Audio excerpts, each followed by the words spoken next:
Sometime earlier, a light wind rocked the trees and lifted leaves torn from their branches. Birds rose into the sky. And in the quiet, the main character thought his goal was to live carefree. Leisure matters and people have always valued it.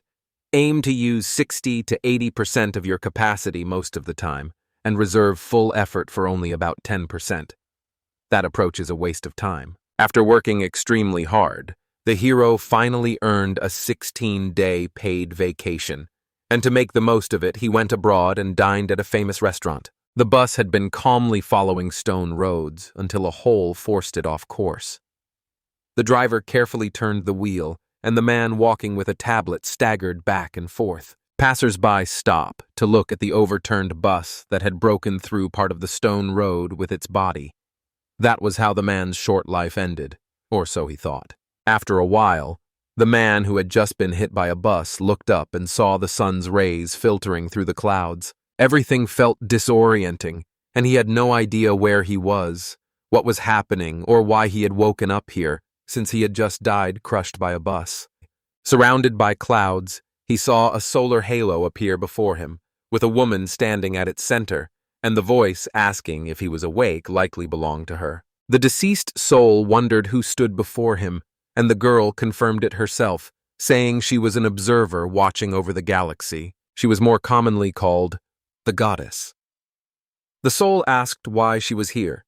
His death was confirmed at once, and she said the dead had 3 options for what came next. The first option sends the soul to heaven.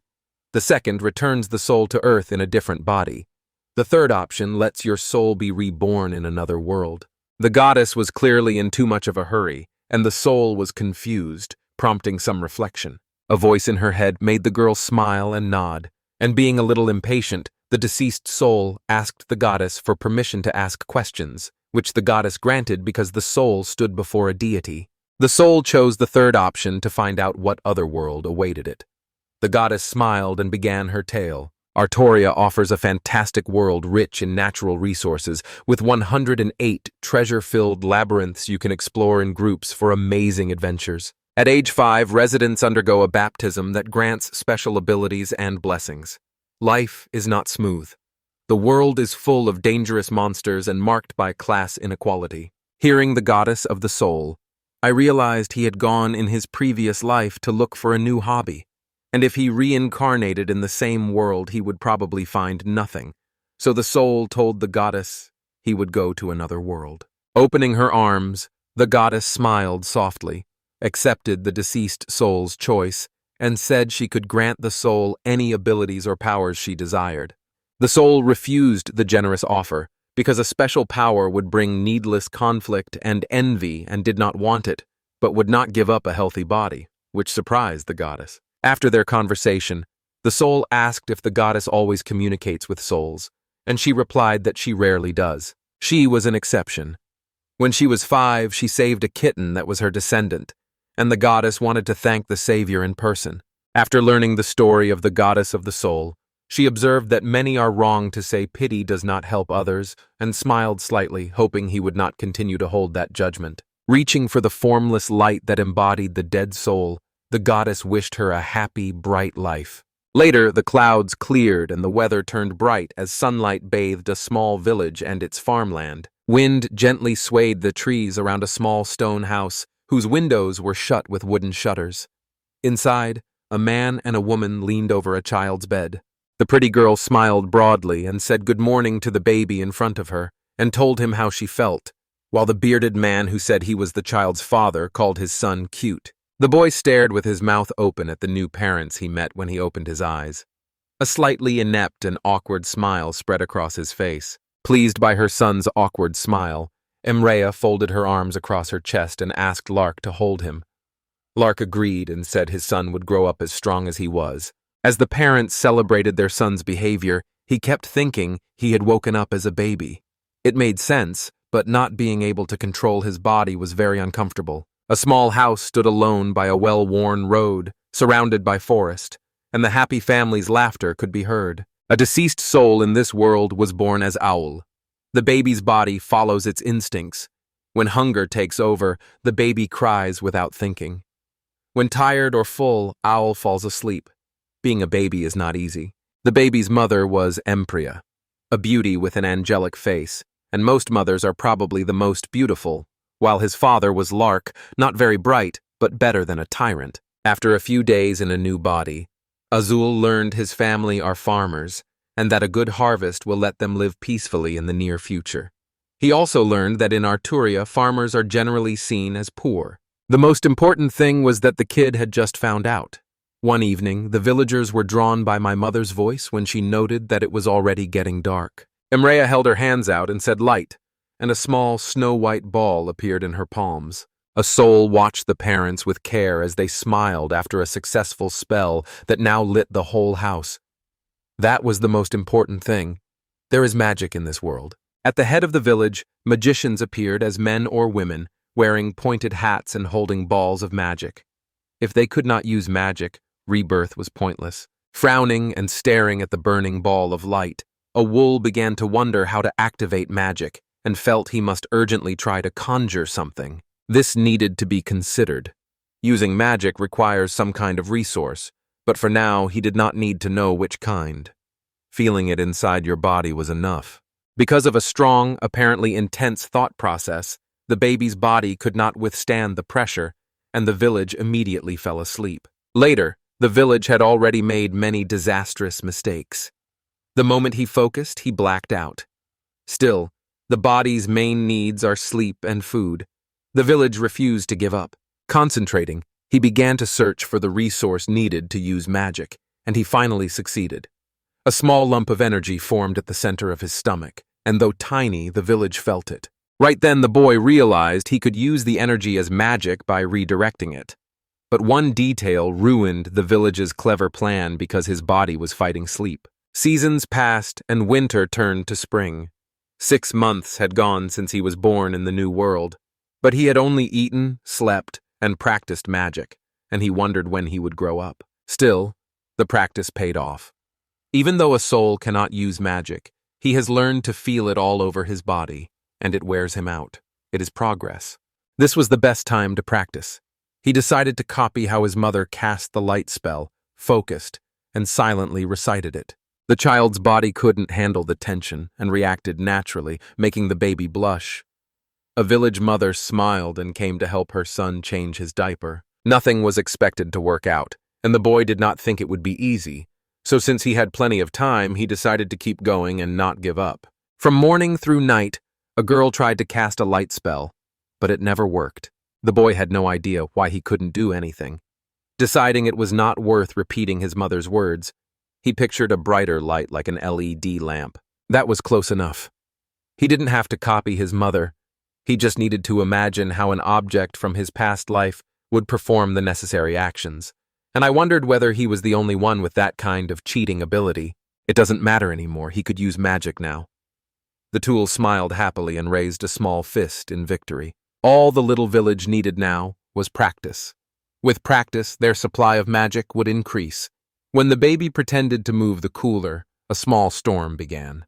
Even if he started to understand how his magic works, he still has to do something first. The small village yawned, stretched, and slowly fell asleep. He was only a baby. The baby's mother entered the room and noticed it was unusually cool. 5 years had passed. The little village had grown noticeably, and his parents were eagerly preparing for his baptism. Such an event is hard to forget. Happily waving to his parents, a child said goodbye and set off. Today, every child who turns 5 undergoes the rite of baptism, a greeting that brings God's mercy. In this world, blessings literally determine people's fates. Among the many gifts, a person might receive a weak power or one so strong they could build a country from scratch. The tool thought no blessing was useless, only a pleasant everyday bonus. That kept the boy from worrying much and reminded him of the gacha games from his world. Mirai was a short girl with a bright smile who greeted the villagers. She was one of the main character's first friends from childhood and lived next door to him. Although a year older, the girl was like a younger sister to the village. They played together 3 times a week, and now when they meet, they hold hands and smile happily. The children stood near the local church and talked about how today was finally the village baptism, which he had been waiting for a very long time. Muri had come not just to meet the boy, but to tell him something important, and this surprised the village a little. His childhood friend told him to avoid telling anyone about his blessing, and although the village already knew, after laughing with the girl, he said he did not know and that it was not worth talking about. Wanting to keep playing, "Dunno," the boy asked why he couldn't talk about his blessing. Most likely Mir wasn't ready for that question because she probably didn't know why either. More embarrassed by the unexpected question, the girl screamed that she couldn't, and that was the end of it. The reasons are simple. To avoid shame and excessive pride among the children, it was decided not to talk about their powers. Outside, it was still nice and sunny, and inside a small church, a baptism ceremony was taking place. The priest stood beside the altar while a soul knelt before him on one knee. After greeting, the blond boy rose from his knees and looked up at the priest, who hoped he was ready for the ceremony, and the villagers asked the priest to begin. The priest raised his hand over the boy's head and said, "May the mercy of the Creator God be with him," as his hand glowed with bright light. A small figure in the village was bathed in bright light, and he felt every part of his body filled with an unknown power. A bright shimmer still wrapped his body, and the boy felt the power spreading through him. He wondered whether this was a blessing. Closing his eyes, he tried to focus on the new sensations. The name of his ability appeared in his mind. The word moderation suddenly came to mind. A mute question froze on the village's face, and he felt confused, wanting to ask the priest, but remembering that no one should be told about the blessing. The blessing the hero received seemed to describe him from a previous life, and it left him with the cold idea that perhaps God hated him. Tears rolled down the blonde's cheeks. The boy thought anyone would be grateful for such a blessing, but only the sweat of his heart flowed from his eyes.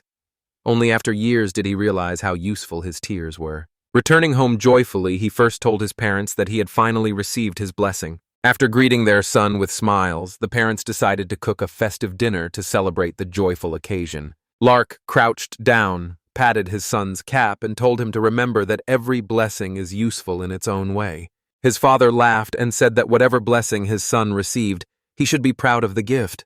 But for some reason, the village heard it as consolation. Some time later, a flock of birds flew over the treetops, hiding the rocky mountains behind them, and in the very center of the forest sat a short boy. Concentrating on his inner feelings in the village, a ball of magical power formed, and when he said "wind bullet," it shattered the tree standing in front of him. Pleased with the result, he realized he had finally added wind magic to his achievements, alongside fire, water, space, lightning, earth, and ice. Examining the wood fragments left by the magic, the boy said his magic had become much stronger and used far less energy, and his training from infancy had not been wasted. Pleased with his progress, he decided not to stop and continued training in the magic he needed for his ideal life. After a long time thinking about what he could compare the attribute he needed to, he remembered his waste bag and only had to introduce it. Focusing and saying the word space for objects, a crevice opened in front of the village, revealing a completely empty space inside. Pleased by the unexpected success, the boy tested the space by pushing a stick into it, and the stick vanished as soon as she touched the crevice. The job was done perfectly. Now our hero had a storage space where time passed differently than for us. Anything stored there would always stay fresh. After productive training in the village, I returned home to find a table piled with many different dishes, including buns, meat, and plenty of vegetables. The boy admired the amount of food, and his mother told him they had fried, well-browned meat for dinner, so he could eat as much as he wanted. The well-bird is a weak monster found everywhere, yet it still takes at least 3 people to deal with it, and farmers prize its meat because it tastes like chicken. A year ago, the boy gave his mother the recipe for this meat.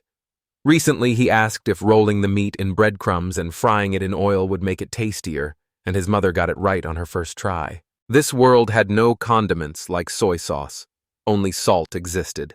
Ajul couldn't taste his favorite chicken, so he made it his goal to create all those seasonings here. At home, our hero always had freshly baked bread and vegetables because his family grew them, so the food was always made with love. If the buns are made with homemade yeast, Emery has promised that when her son brings the bride home, she will teach her the family bread recipe.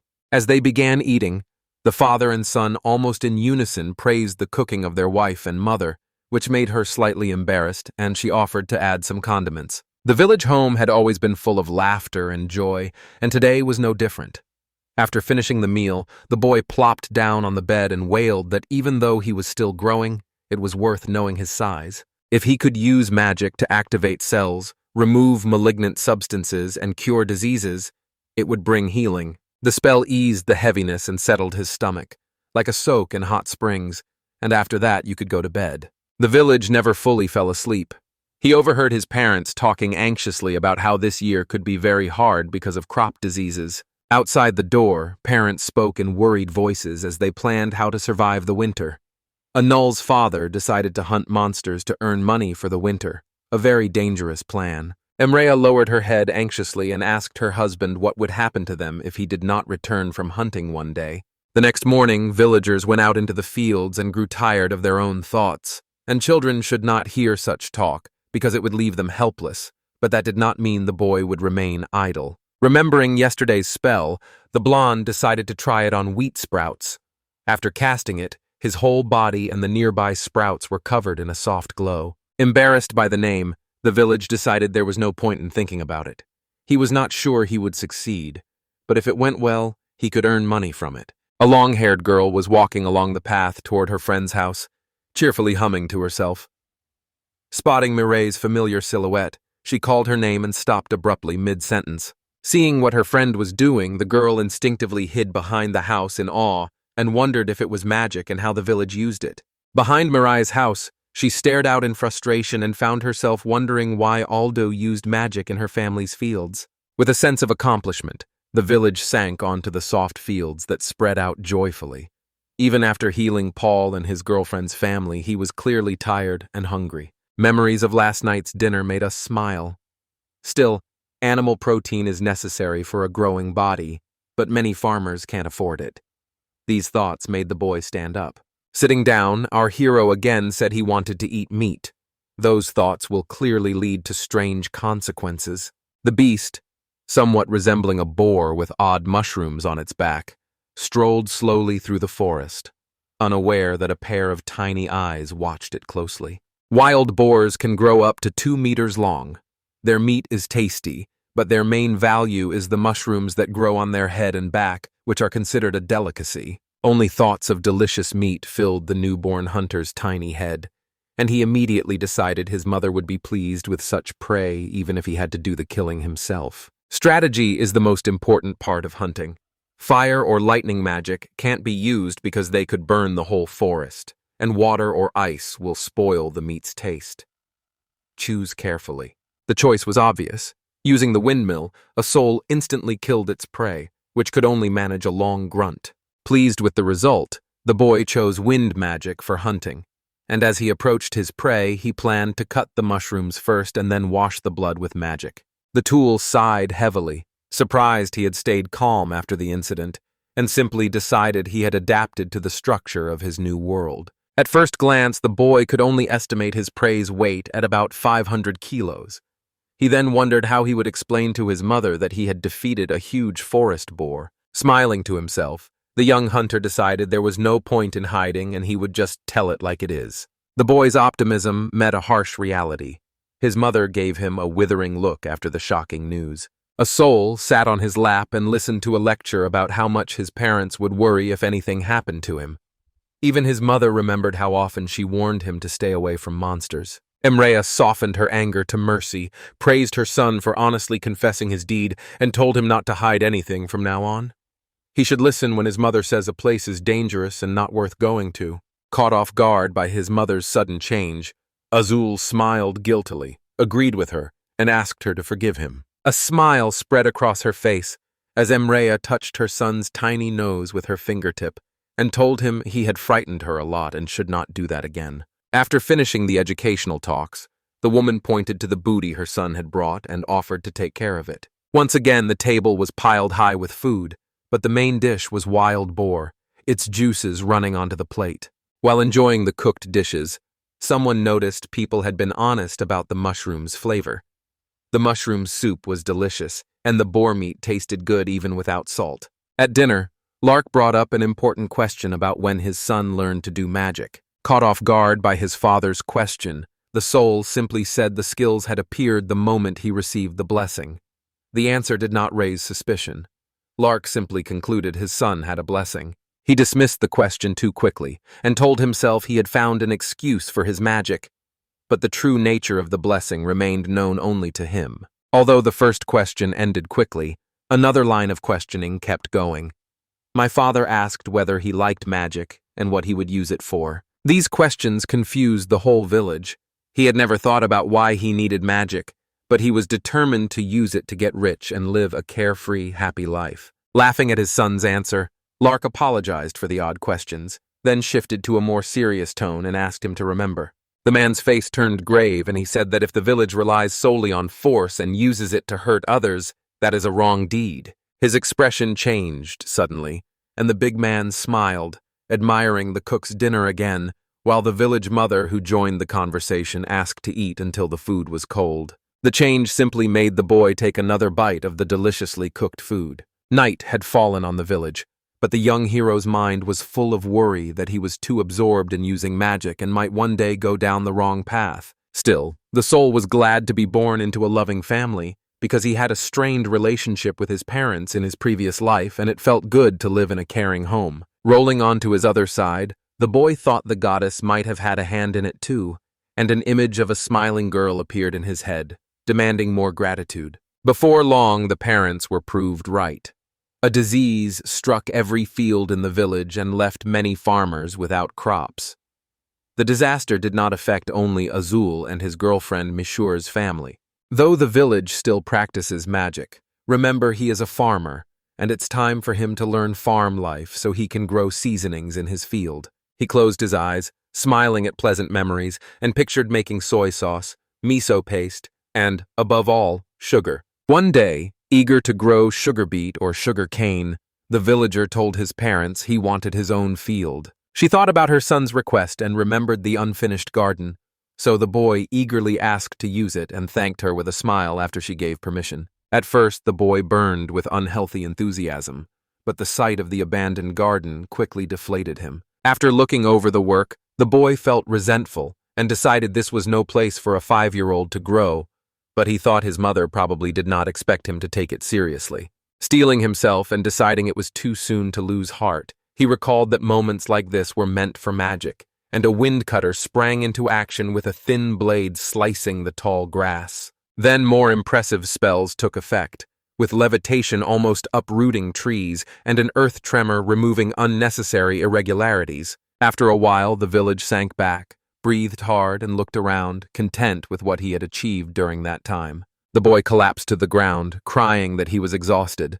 Using so much magic clearly drained his energy. Achieving this result through magic proves how far our hero has come, and if he continues to grow, he will become even stronger. Having finished his rest, the young farmer picked up a hoe that matched his size and immediately moved on to the next stage. Beginning the next phase of the plan, the villagers were happy that working the soil was one of the best parts of a farmer's job. First, weed the land, clearing it of weeds, then sow seeds in the ground, and at that point the village's joyful stream of thoughts was interrupted. The word seeds suddenly stunned the young boy, and he completely forgot that you need seeds to sow the earth. Back home, the future farmer first went to his father to ask if sugar beet seeds were available in this world. Lark answered his son's question clearly.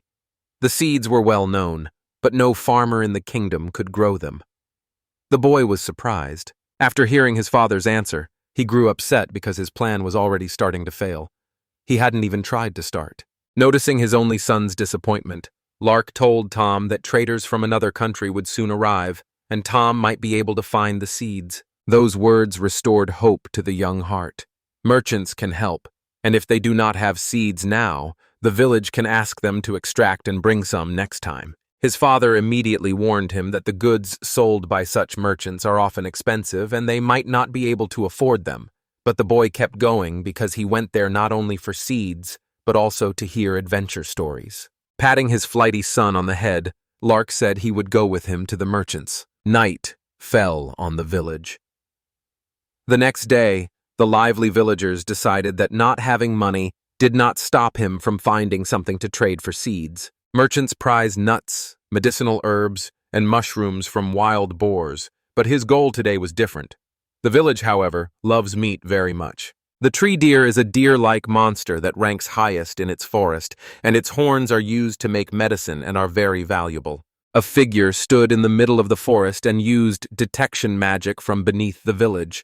Thin lines of magical power began to spread through the trees. This spell draws lines and overlapping circles that intersect in many places and is meant to locate prey. It lets you detect any living creature and works like an echo sounder. Even after sensing the faintest fluctuations in my spell, I still can't find a tree deer nearby. There seems to be nothing worth seeing nearby. Then the magician sensed a wild boar. Not wanting to waste time searching deeper, the boy headed for the forest boar, intending to deal with it first and then continue his search for the deer. Birds and insects chirped in the forest. A breeze barely stirred the canopy, and deep in the woods the young hunter watched his unsuspecting prey. The villagers found a boar after a short search, but the boy hid behind a tree looking confused and half asleep, while the boar hardly moved. To make sure what was happening, they had to get closer to the boar. After a couple of steps, the villagers' eyes widened in shock. A huge brown bear, clearly a rare visitor to their forest, came to eat the boar the village had chosen and stayed hidden. A hidden bear is a monster that resembles a bear but usually does not live in the forest. It lives in the mountains, has a long body, is very aggressive, can destroy an entire village, and is hard to detect. Now that the bear was busy with his dinner, there was a chance to defeat him, and they only had to stay hidden and strike without warning. A soul sprang from hiding and shouted as the windbreaker and 2 wind blades shot from his hands, cutting through every obstacle on their way to the target. Against expectations, the bear saw the boy, surprising the other boy, and with its paws crossed in front of it braced to take a blow. The impact only made thin streams of wind around the bear. The bear blocked them. Aosul wondered how dense the bear's skin was and whether it felt any magic. Annoyed at its interrupted meal, the bear growled. Picking up speed, the monster rushes toward the boy through the trees. As long as the distance between the bear and the young hunter stays large enough, there is a chance to find a solution. If the bear reached the village, he would lose his life. That arrangement did not suit him. The magician put his hands on the ground and raised a stone wall in front of him. The wall proved no match for the bear. Cracks appeared after the first blow. The villagers were stunned. Made of roughly 50 centimeters of clay and concrete, the wall gave way to the bear with little effort. Calming down now was crucial. The village could do this and could defeat an opponent filled with anger using simple tricks. The bear let out a furious roar and smashed through the wall in front of it, and at the same moment the village cast a new spell, Pit, which removed the ground beneath its paws. The monster crashed down, its heavy carcass hitting the ground. It still let out long, drawn-out growls, and the village prepared to cast a new spell. A waterfall and a powerful rush of water poured into the pit where the bear had just fallen. Escaping that would be almost impossible for anyone. The monster began floundering in the water but was clearly still alive, and at the end of his battle, a soul caused a rockfall. Silence fell. No sounds came from beneath the collapsed stones. The bear definitely could not escape now. It might have drowned in the pit, but it was better to be sure. With those thoughts, he put his cat back on. Breathing hard, the boy fully grasped the danger he had just faced. His strength was at its limit, so he decided it was too soon to fight such opponents. Although the bear had been a dangerous opponent, it was still a valuable prize. So the village pulled the trophy from under the rubble and cleaned the blood from its body. The boy made it home alive, but he could not escape his mother's fate because behind him lay the carcass of a very dangerous bear. Emrea was worried about her son, but she could still judge his abilities objectively. The parents agreed it was lucky they escaped the fight with the monster in one piece, and that only adventurers of rank C or higher could defeat it. After hearing the conversation, the boy concluded his magic was about the same as an adventurer's C rank, even though he didn't know if that was high or low. The parents turned to the defeated monster and saw its skin was in excellent condition, so they could sell it for a good price. Wealthy buyers will pay a lot to turn this skin into a stuffed animal, or a cloak that boosts stealth. And in general, every part can be used for non-meat purposes because the meat is too smelly. Jumping up cheerfully, Osul asked if he had enough money for sugar beet seeds after selling the skin, and his father said there would still be money left. Smiling at his father, the boy said he would give the remaining money to his parents, and the man smiled and thanked him. A stern female voice joined the joyful chorus and told the boy that his mother was still angry, and their conversation was not over. Night settled slowly over the village. The hunt had been successful, and the boy now had enough money to buy seeds and maybe find other things from the merchants. Tomorrow felt exciting. The next morning was stormy. The village bells kept ringing, and the farmers in the fields were already plowing. The bells and the merchants who arrived in the square to set out their goods filled the air with noise, and a Newell and his father watched the guests, then went toward them and greeted one. A long-haired man in clothes clearly out of place greeted an old friend, and their conversation immediately turned businesslike, covering the usual seed purchase and a request to evaluate the product. The man turned his head and was surprised to see that when the farmer said "pray," he meant a bear's carcass on a cart. Lark smiled at his old friend and began a made-up tale about a bear that fell into a trap and died, which he had come across by accident. The merchant stared thoughtfully at the monster. This is a blatant lie because the hidden bear is too smart and cunning to fall for a trap set by ordinary hillbillies, so there must be another reason for it. The merchant turned and looked at the little boy. The child met his eyes and smiled brightly, unaware of the merchant's thoughts. The trader found the boy odd for some reason, and immediately said he was the one who had caught such a rare prey. A child couldn't catch a monster like that. The trader didn't want to go into it, and Lark couldn't have stolen anyone's loot, so there was no point in refusing the deal. After thinking it over, the merchant said the carcass was in excellent condition, with no serious damage, so almost everything could be used, and he offered 100 gold to buy it. The amount surprised the young village, as no one there had any gold coins, and each would be worth 10,000 yen. The boy was thrilled at the thought of getting 1,000,000 yen for a single bear. If he kept hunting, he'd get rich fast. In the village's dreams, piles of gold coins were already raining down on him from the sky. His father cut off his admiring thoughts about the village, told Lebrant not to fool around, and reminded him that he had been buying from him for a long time. The merchant awkwardly insisted Lark could not be deceived, and Lark replied that though poor he was not a fool, and knew how much such a carcass cost, grinning angrily. Pressed by the farmer, Lebrant put 2 bags of gold on the table and said 170 gold was the most he could give for a bear. Surprised to have nearly been tricked, Azul decided he should learn the market prices of goods in this world, or he would keep making easy money without really knowing their prices. The boy glared at the merchant and told himself he would not be fooled so easily next time, while his father finished the transaction. When Lark mentioned the sugar beet seeds, a soul's eyes shone. Surprised, the merchant heard they were looking for rare sugar beet seeds and called it an odd request. Still, he began searching for 1 bag because the farmer was going to start growing a rare vegetable that few people managed to grow. Lark said it was his son's idea. Lebrant pulled out the coveted bag and said he would take 20 gold pieces for one.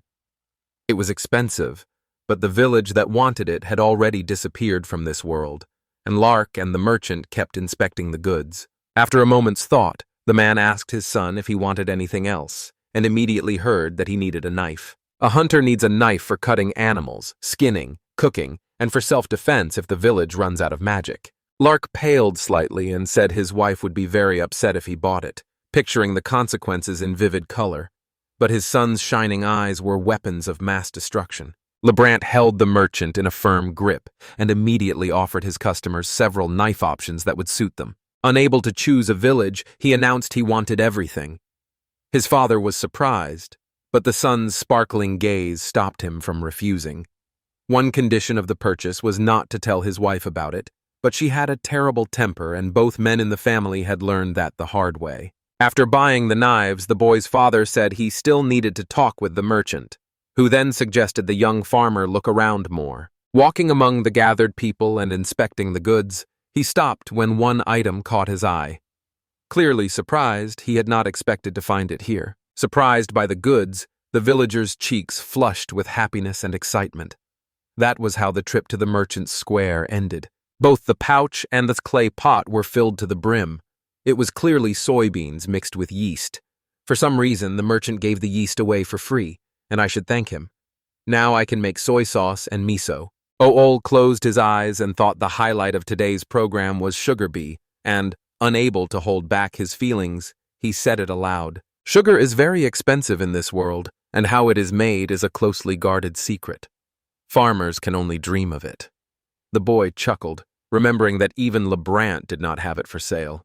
Our hero would not tolerate this. He wants sweets, donuts, cookies, muffins, all of it. Sugar beet is a common root vegetable. It is actually easy to grow if you follow a few simple tips. Start by preparing the beds. Beetroot will rot if parts are left wet, so provide a way for excess water to drain.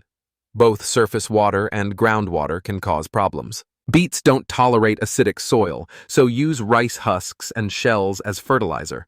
By doing this, the beetroot will begin to grow quickly. He proudly gathered a bunch of magic in his hands. Adul thought that since it exists in this world, it must be applied.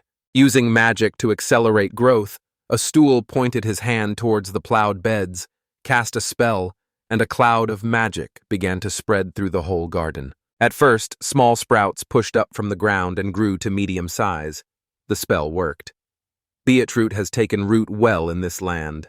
They decided to use magic to improve the beetroot's taste, so the stool once again activated its magical powers. Next, watering needed attention, so they carried out a small experiment. The young farmer decided to water one part of the beetroot with water made by magic and the other with ordinary well water. Then he will observe which water helps it grow. Overall, the experiment was not particularly successful.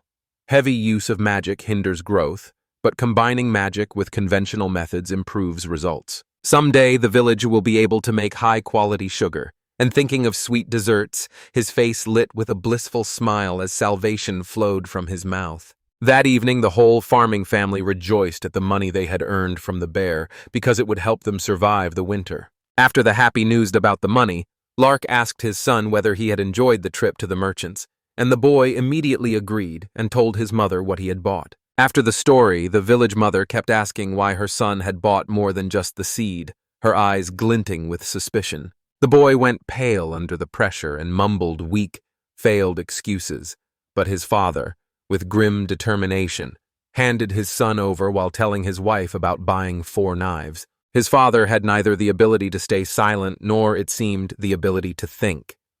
In the suspended air, an angry, insistent voice sounded, pronouncing the names of a soul and Lark. Her smile looked bright and almost angelic, but the tone of her question clearly betrayed her anger. He had no choice but to kneel and beg for mercy. All decided to show the beans he had bought from the merchants to his childhood friend, who watched the strange beans in the boy's hands with interest. Staring with interest at her friend, Miri asked what he was holding. Soak the soy in plenty of water, then simmer over low heat until soft. Drain into a colander, mash evenly, and mix the mash with yeast and salt. When the whole process is finished, the mass just needs to be set aside until evening. Mirais could only admire her friend's knowledge and the work he was doing. The village has magically raised the room temperature to 60 degrees. Otherwise, the whole process will be delayed for 2 weeks. Mireille, clearly curious about the process the boy was trying to do, started asking him questions, which surprised him very much. Waving her arms enthusiastically, the long-haired girl began to describe in vivid colors how the shine came from the villagers' hands and what is now and what once was on her family's field. Caught off guard by the pressure, the boy was surprised someone had seen him and realized he had not been careful. It's still easy to do business with children. When someone said they'd seen a field of flowers in the forest, Mir immediately turned to that, finding it more exciting than the glitter in the boy's hands. So the young magician led his girlfriend through the forest to the flower field. Feeling guilty, he knew explaining would be too troublesome, so he only apologized to himself. That evening, 2 kids next door opened a clay pot and found a thick brown paste inside, miso. Stirring his culinary masterpiece, Akil said the recipe still needed refinement, though it was not bad for a first try, and Mir wanted to know if it was edible because she had never seen anything like it. He took a spoonful of the mixture from the pot, fried it over low heat, added vegetables, and offered the finished dish to his girlfriend to taste. She grimaced with reluctance, not ready to try something new, but she took a bite and her face lit up. Her childish eyes shone with delight. The flavor was not just tasty, but utterly divine. The boy laughed at her reaction. Azul set aside half the harvest for his girlfriend and said it could be diluted with water to make soup, used to marinate meat or simply fried with fish. After saying goodbye to Mireille, the boy felt lost and sat thinking. The young farmer's first seasoning was miso. If he keeps extracting new ingredients, he can make tastier spices. With soy now and sugar arriving soon, he can try making soy sauce and wants to cook meat with teriyaki sauce, but it's still a long way off. Making teriyaki sauce requires sugar and mirin. The sugar issue is resolved, but producing mirin is still a problem. Mirin is a sweet rice wine used only for cooking, so you can replace it with alcohol or honey, and honey is the easiest to get. You can find honey in the forest, but the search for ingredients should wait for now.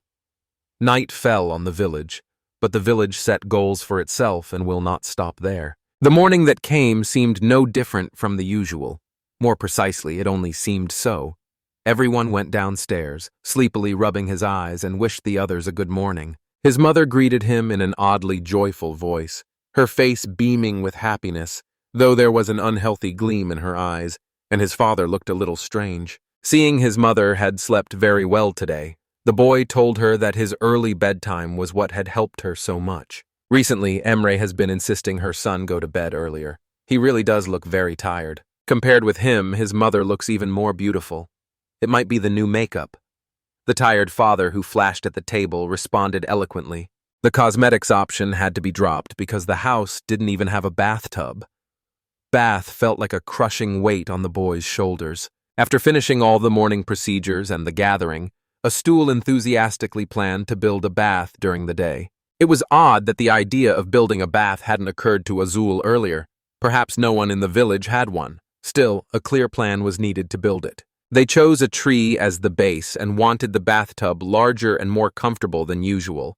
And at the thought of a warm bath, a strange, contented expression crossed his face. With a clear plan, Atul used magic to strengthen his body and then began chopping down trees with the wind's help.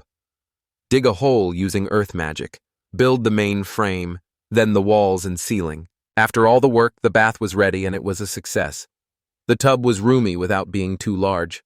Our young master dug a channel so the water would drain gently and used water-repellent magic to keep the tree from rotting. The village even built a hall with a locker room, but it had only basic items like a closet, a rug, and a couple of towels found in a laundry basket. Admiring his creation, the boy thought the magic had made the process take almost no time and might cause problems later, but it did not matter now. The young master stopped admiring the building when a voice asked what kind of shack it was. Those voices belonged to Emrea and Lark, and apparently the older family members had come to ask what their son was working so hard on. First, the father asked whether the villagers had built it themselves. When they confirmed it, he praised his son's talent, and the mother asked to see inside. Maybe the tub was new, because everything inside gleamed.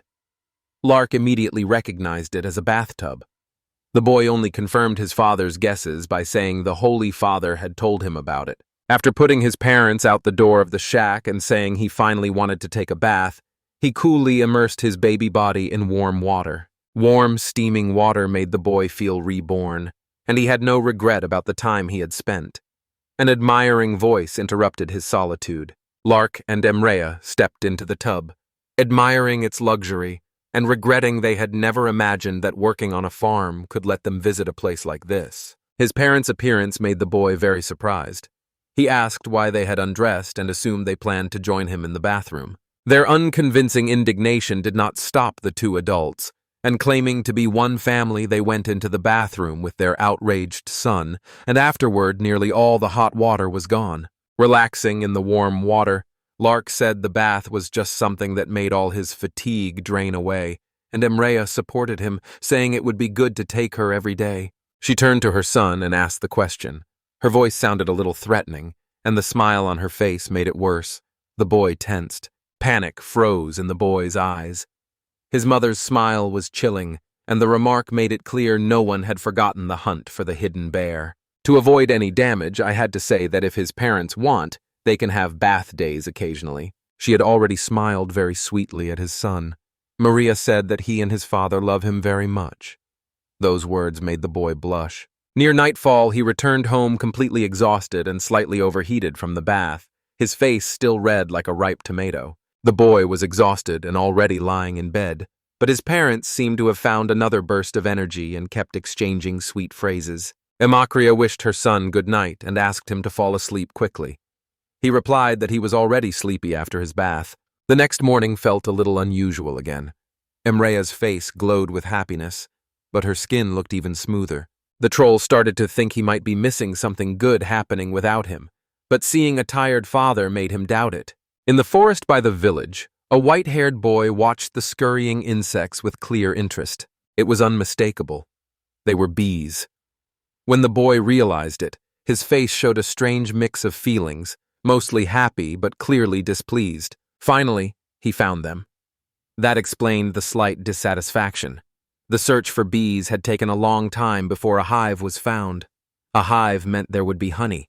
Closer inspection showed the bees were slightly larger than in his world, but that did not matter, as thoughts of honey clouded a wolf's mind, and he could no longer control his face or his thoughts. After forming a square barrier around the bees to isolate them, the boy immediately launched a fireball, probably to remove the threat to his life. With the bees locked inside the barrier around the fire, all that was left was to wait, and after a short time, the magician's actions paid off. The bees fell to the ground, motionless. The smoke cut off the oxygen and they all died immediately. Osul stepped closer to examine the insects and saw they were huge. They might not be bees, but monsters that only resembled bees, so the boy needed to be careful. Strange noises came from behind him, forcing him to turn and find the source. A huge hornet hovered right in front of his face. One bee survived. Bigger than the others, she might be their queen.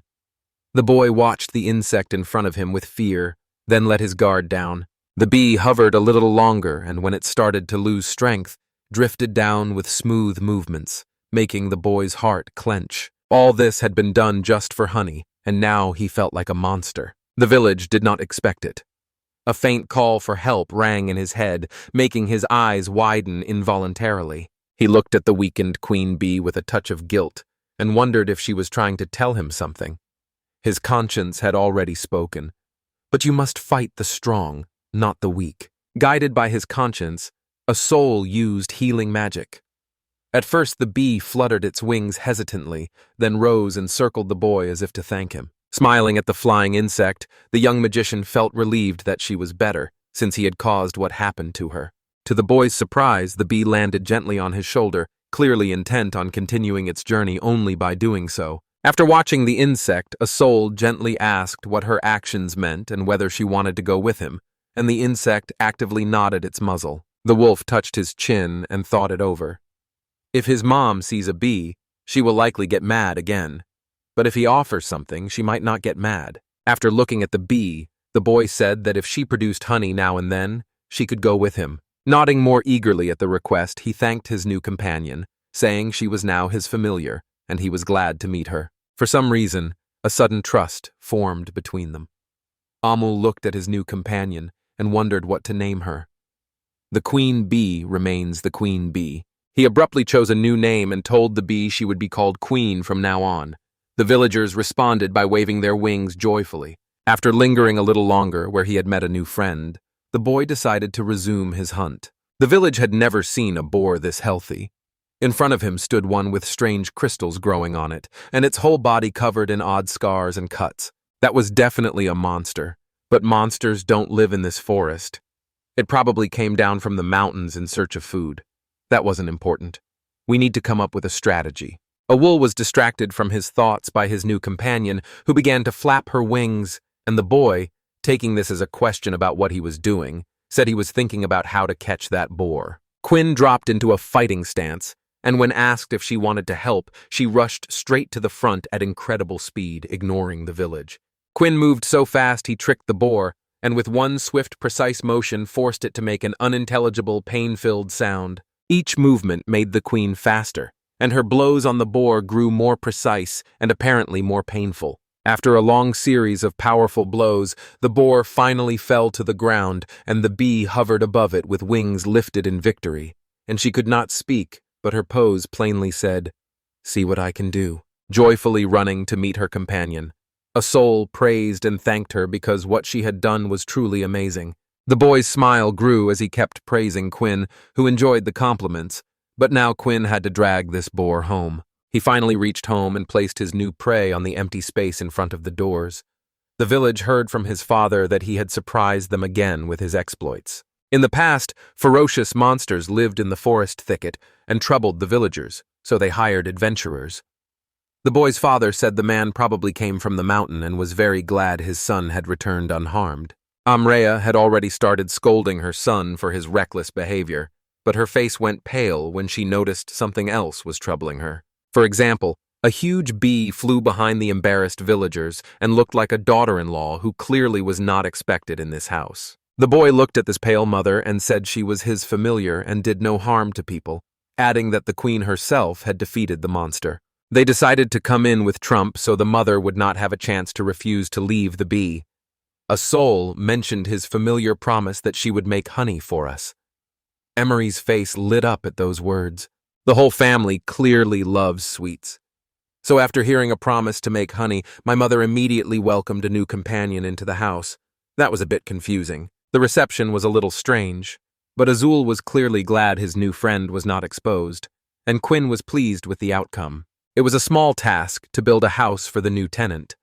Mirai and I gathered everything we needed for the village and went to the forest, which had already become a familiar place to work. After measuring and setting the honeycombs on the table with a light knock, while two pairs of curious eyes watched, a stool was focused on his work. I heard a curious, girlish voice asking about what he was building this time.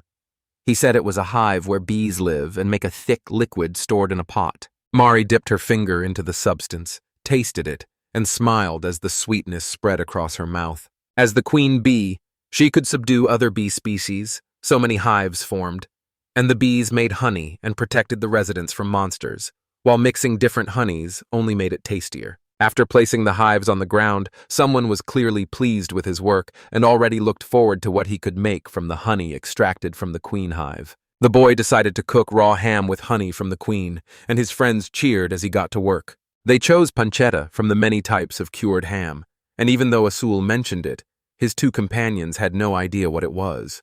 Pancetta literally means pork belly in Italian. It is also known as raw salted bacon. Begin by cooking the meat.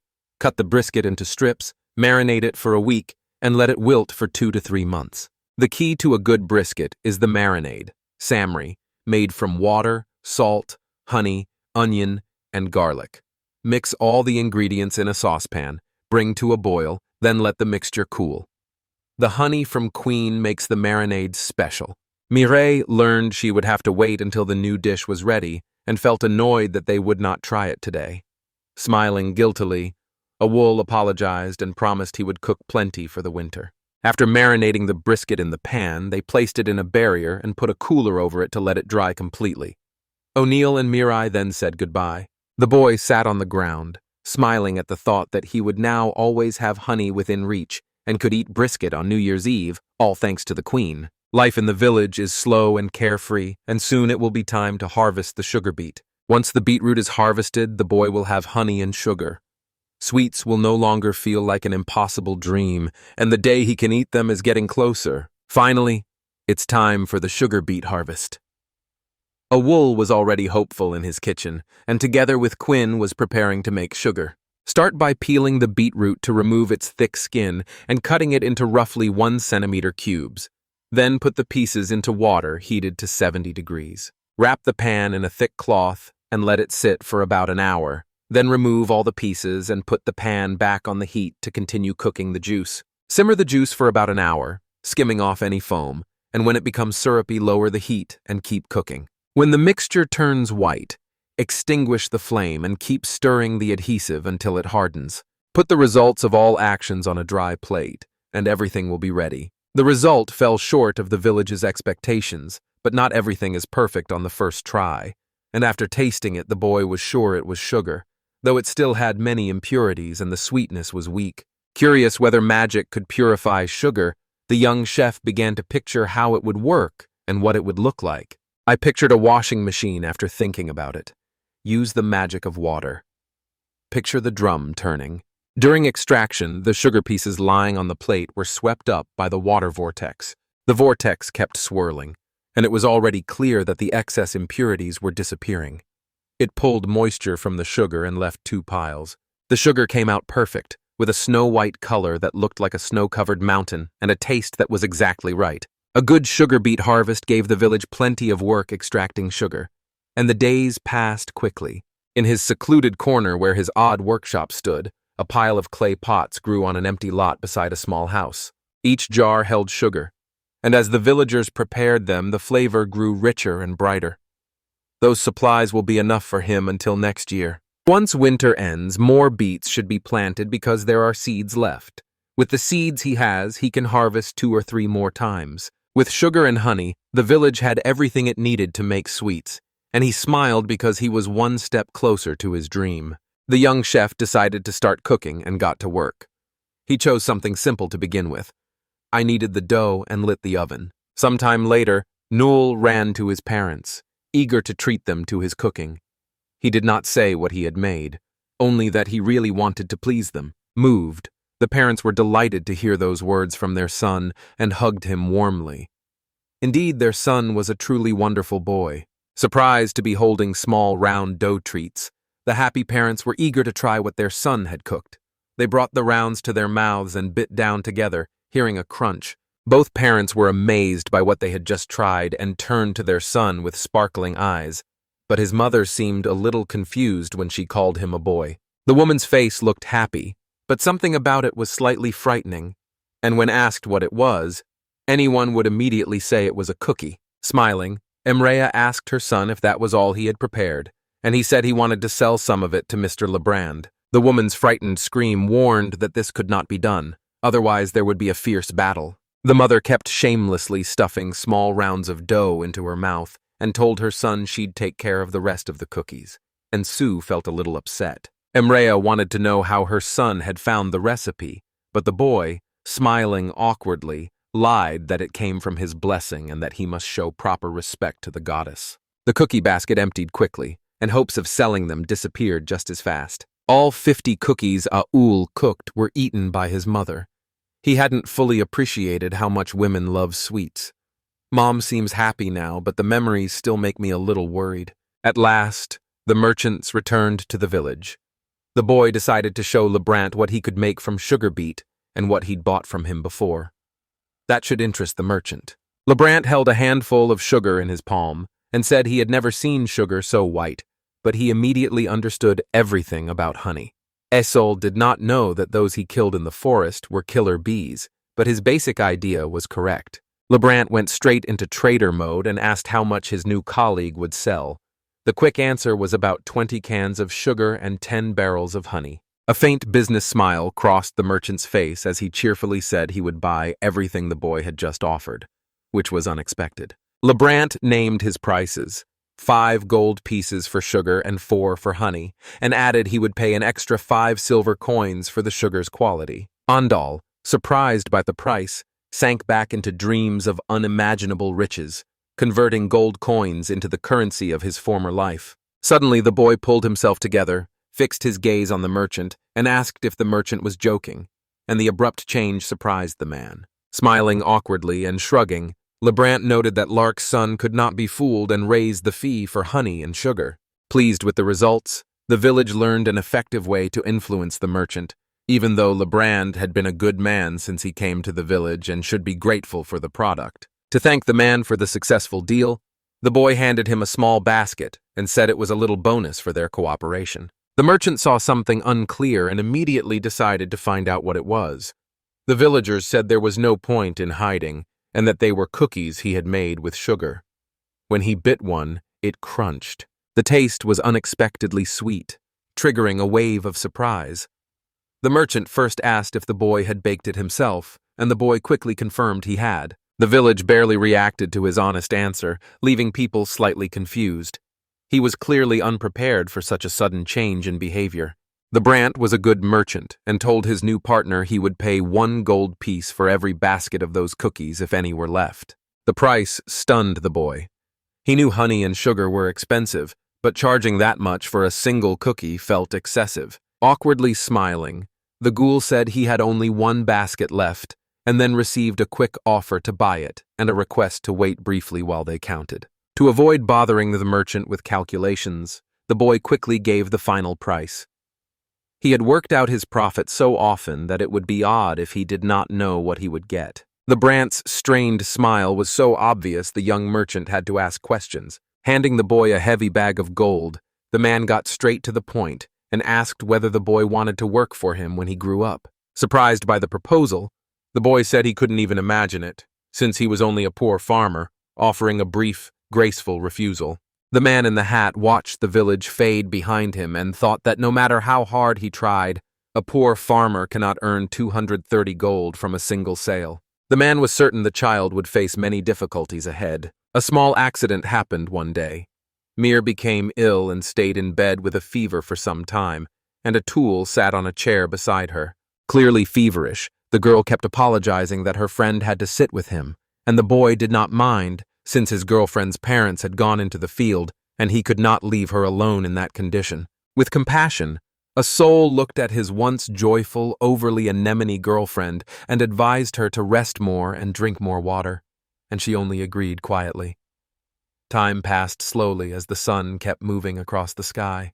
Ray was too weak from the fever and fell asleep, just as the village had been waiting for, and I got up from the chair, looked around and saw no one nearby. Placing his hand on his friend's face, the boy activated the healing magic. A soft stream of light wrapped around the girl's body. Her breathing returned to normal and her sleep grew calmer. Once she recovers, her fever will be gone by morning, and Murray will be the smiling girl he knows. He covered his friend with a blanket and wished her well. Children across the village are falling ill, all showing the same fever and weakness. It's likely a hygiene problem.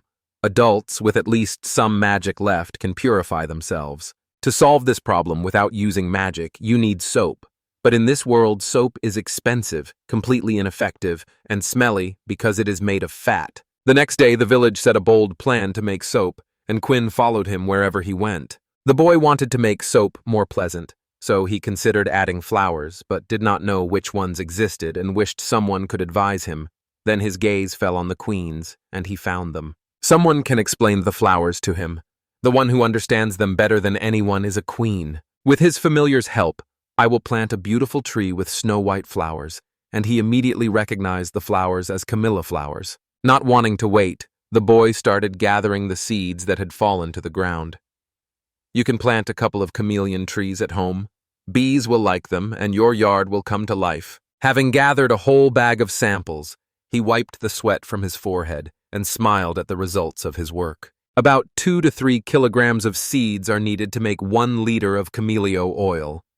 If he wants to grow camellia trees, he needs to stock up on seeds properly. The recipe for chameleon oil is simple. Spread the seeds in the sun and let them dry there all day. Steam the seeds for 15 minutes to remove moisture and make the next steps easier. Then use magic to peel them from the husk. Use a press to extract the oil. Hitting the wedge with a hammer applies pressure to the mortar and squeezes oil from the seeds. Filter the oil to remove any seed fragments. The result is a pure, almost transparent oil ready to use. Along with a pleasant texture, chameleon oil has a delicious scent. Add potassium hydroxide to the oil, which can be obtained by mixing calcium hydroxide and potassium carbonate. Start by collecting garden weeds and burning them. Mix the ashes with water. Heavy solids will settle to the bottom while lighter residues float on the surface. The bottom sediment contains potassium carbonate. Add quicklime to water to make calcium hydroxide, which the village bought from Lebrant. Then mix everything to produce potassium hydroxide and add camellia oil to form a soap base. In soap base form, the scent was already amazing. All that remains is to pour it into a mold cut from wood. After making several soaps in different shapes, he decided to test one on himself in the bathtub. The room smelled wonderful, and the soap lathered well. At this rate, he will be able to sell it. Emrea joined her son in the bath and grew curious about the soap they had not bought. The boy, still in the warm water, said he had made it himself by adding a little oil and suggested they try it. The whole family tried a new soap made with chameleon oil. The next day, its effects were clear, and Emery's face shone with admiration. Its amazing scent and the way it improved the skin clearly gave it an edge. The village family seems used to this kind of mourning. Emrea looks happy, almost renewed. Lark is tired, and Azul understands nothing anymore. At last, it's time to meet Mure. Because she had been ill recently, the first question at the meeting was about her health. Asa stood there smiling and greeting her friend, and the long-haired girl said she was already much better and clearly could not manage without the village's help, more precisely without his care for her. Relieved his girlfriend was feeling much better, the boy said he had brought her a small treat of deer meat and a basket of cookies, and she thanked him. The gifts for Mina Ray kept coming. A boy gave his girlfriend a flower-shaped soap. She admired its look and scent, and a friend told them to wash their hands every day. Telling her he had made the soap especially for her clearly moved the little girl, and saying he did not want her to be sick made the children's cheeks flush more. Grateful for the care and concern, Mipare gave her childhood friend a light kiss on the cheek, and now both are blushing. The simple farmer's peaceful days continued as the season slowly shifted and winter returned to the street. He added a couple more logs to the fire while someone at the zoo complained about the cold, but there was nothing he could do about it.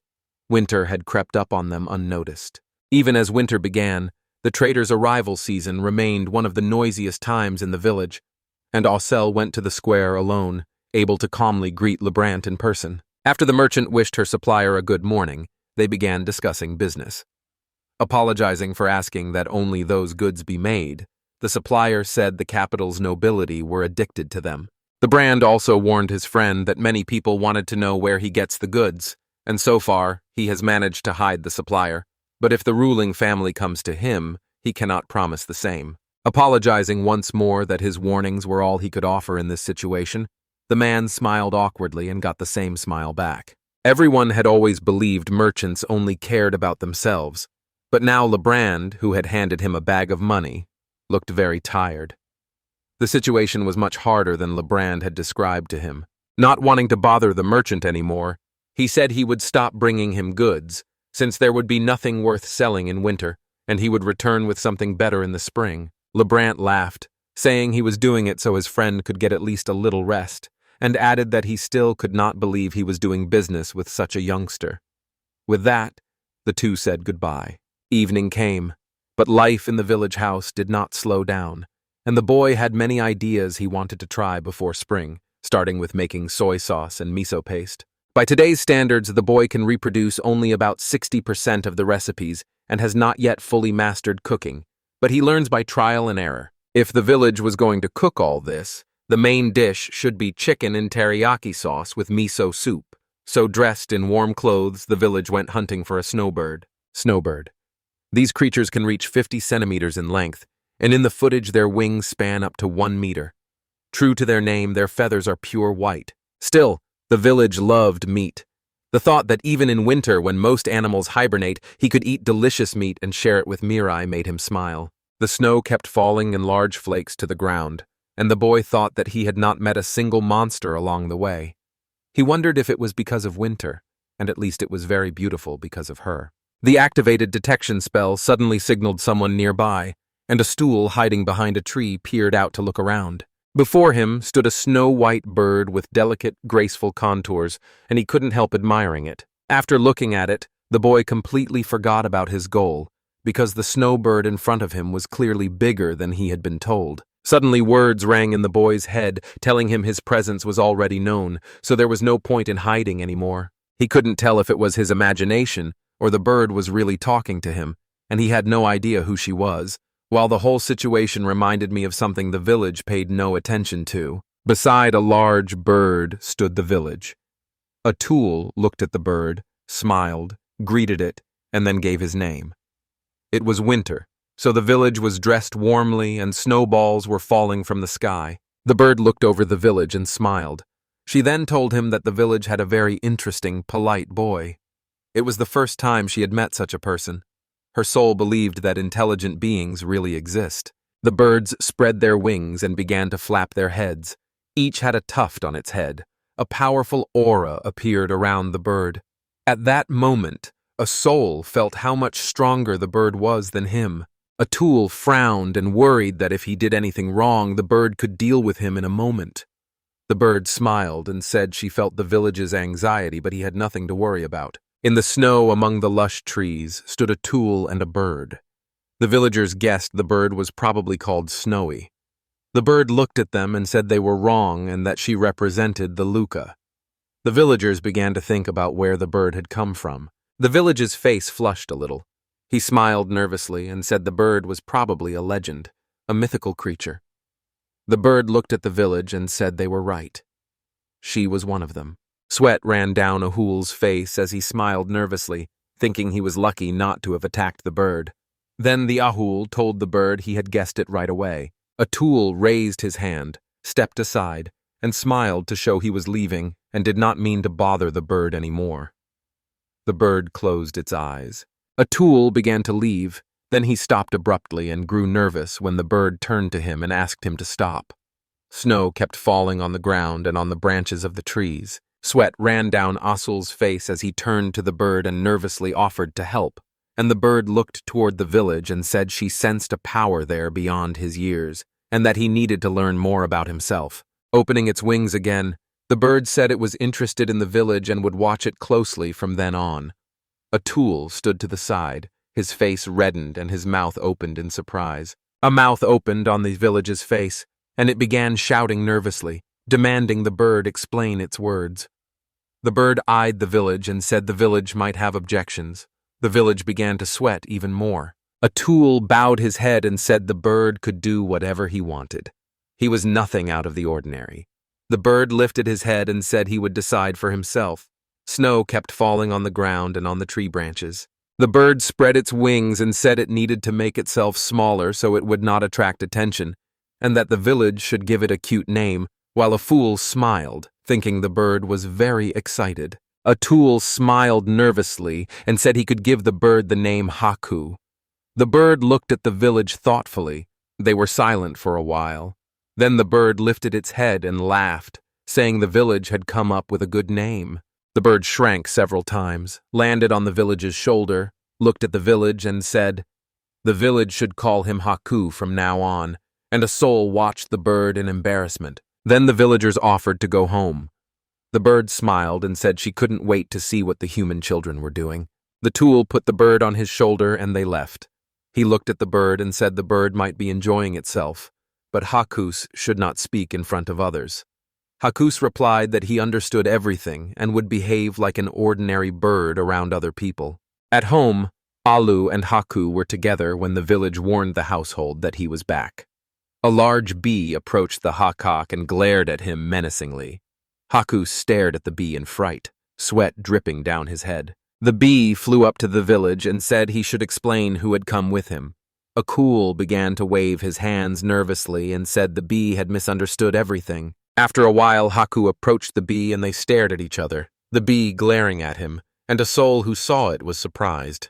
A bee hovered in front of Haku, and the two stared at each other in silence for a while as a soul stood between them and nervously thought they might be communicating that way. After a while, the bee flew away from him, and Haku closed his eyes and began to shake his tuft in different directions. His face was red as he watched what was happening carefully. Haku looked at the bee and told Atul he had spoken to the bee and explained everything. So they might soon even become friends, and the village began to rejoice at the good outcome while a fire burned in the fireplace. Looking at the village, Haku said the bee was just crazy about it. Haku looked at Haku in surprise. Then a bee flew up to him and he said he was surprised and that the bee was very cute. Haku stood not far from the others with his eyes closed. Snow kept falling outside, and the villagers began to picture everything for Haku. After a while, a sunny day arrived and the snow settled on the trees. Near the plowed field, shopping carts lined the street as vendors offered clothing that locals examined with interest. A fool in Mir walked beside them.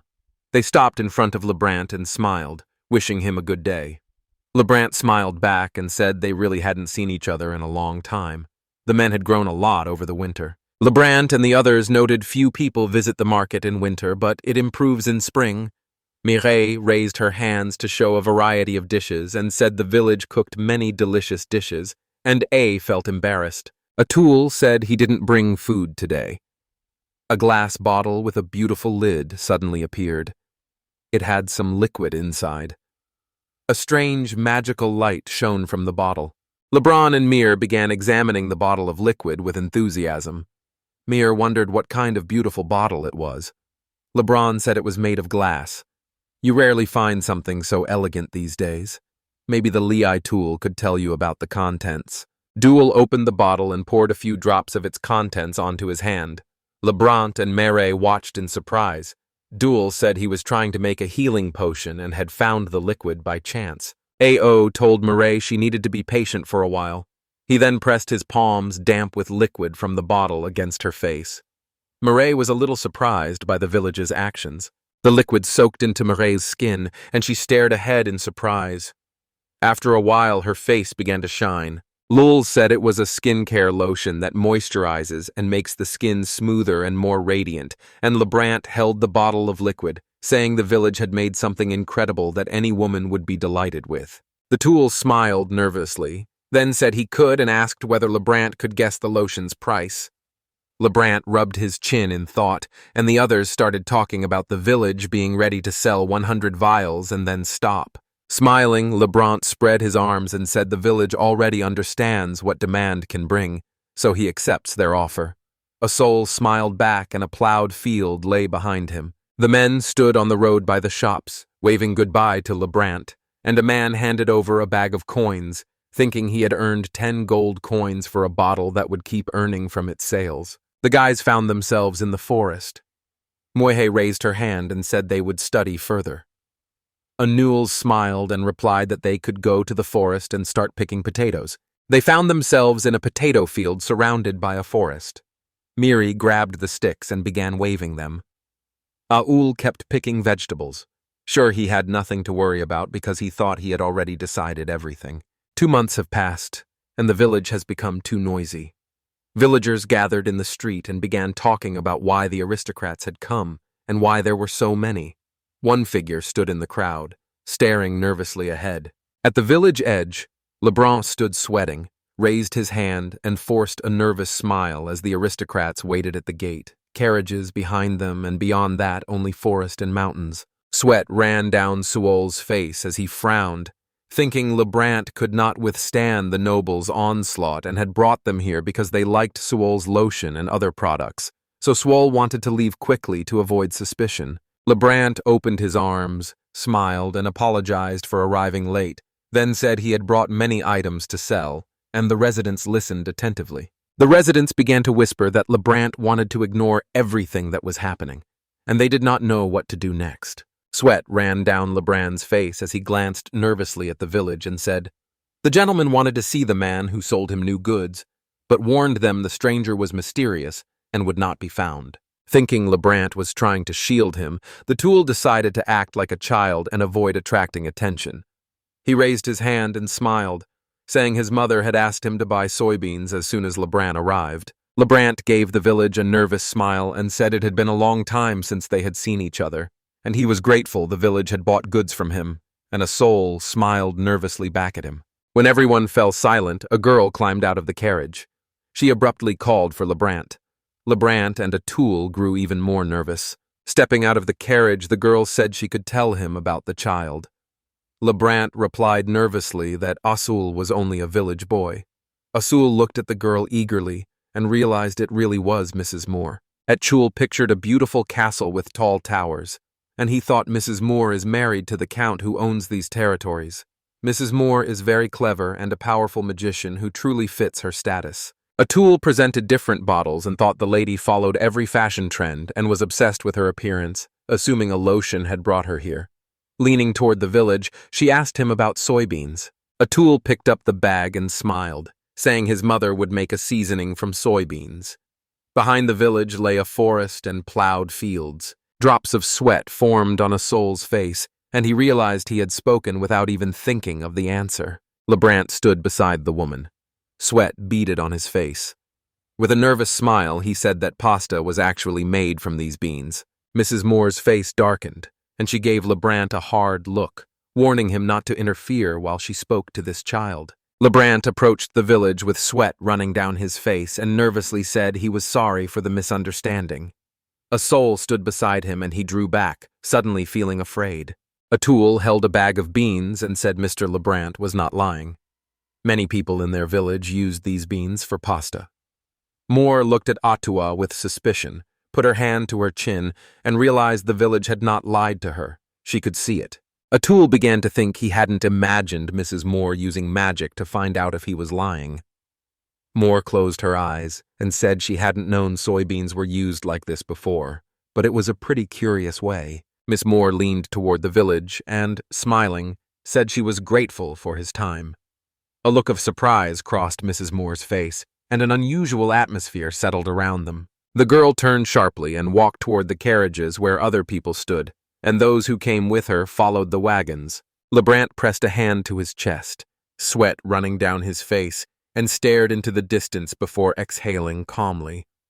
A soul stood nearby and watched the gentleman go. Mrs. Moore gave a quick look at the guys and thought about it. Lebrant pressed his hand to his chest and began to smile, nervous but relieved. Asul looked at him with a smile too. The girl looked at the village's smiling, red face and thought he definitely did not look like an ordinary child. The tool caught Mrs. Moore's gaze and looked at her in confusion. The girl looked down, sensing an abnormal amount of magic in the village's body, but Lebrant was hiding it. Lebrant was trying to hide the village from everyone. Imagining the village, the girl kept thinking it could not stay hidden forever. And though she had a great deal of magic, she looked like an ordinary farmer's child, which made her seem suspicious. When the village's face flushed red, he laughed, thinking he was lucky this time. Starting tomorrow, he could continue to enjoy his carefree life as a farmer. The next day arrived. A soul walked through the forest. The soul stopped and looked away. The soul felt someone watching him from behind the bushes. No one in the village could make out the face of the man watching him. Someone working in the garden thought the watcher must have been sent by Mrs. Moore. Mrs. Moore is serious and does not intend to give up. This is a fact. Atul remembered the pretty faces of his bee and a coo who were hiding in the bushes.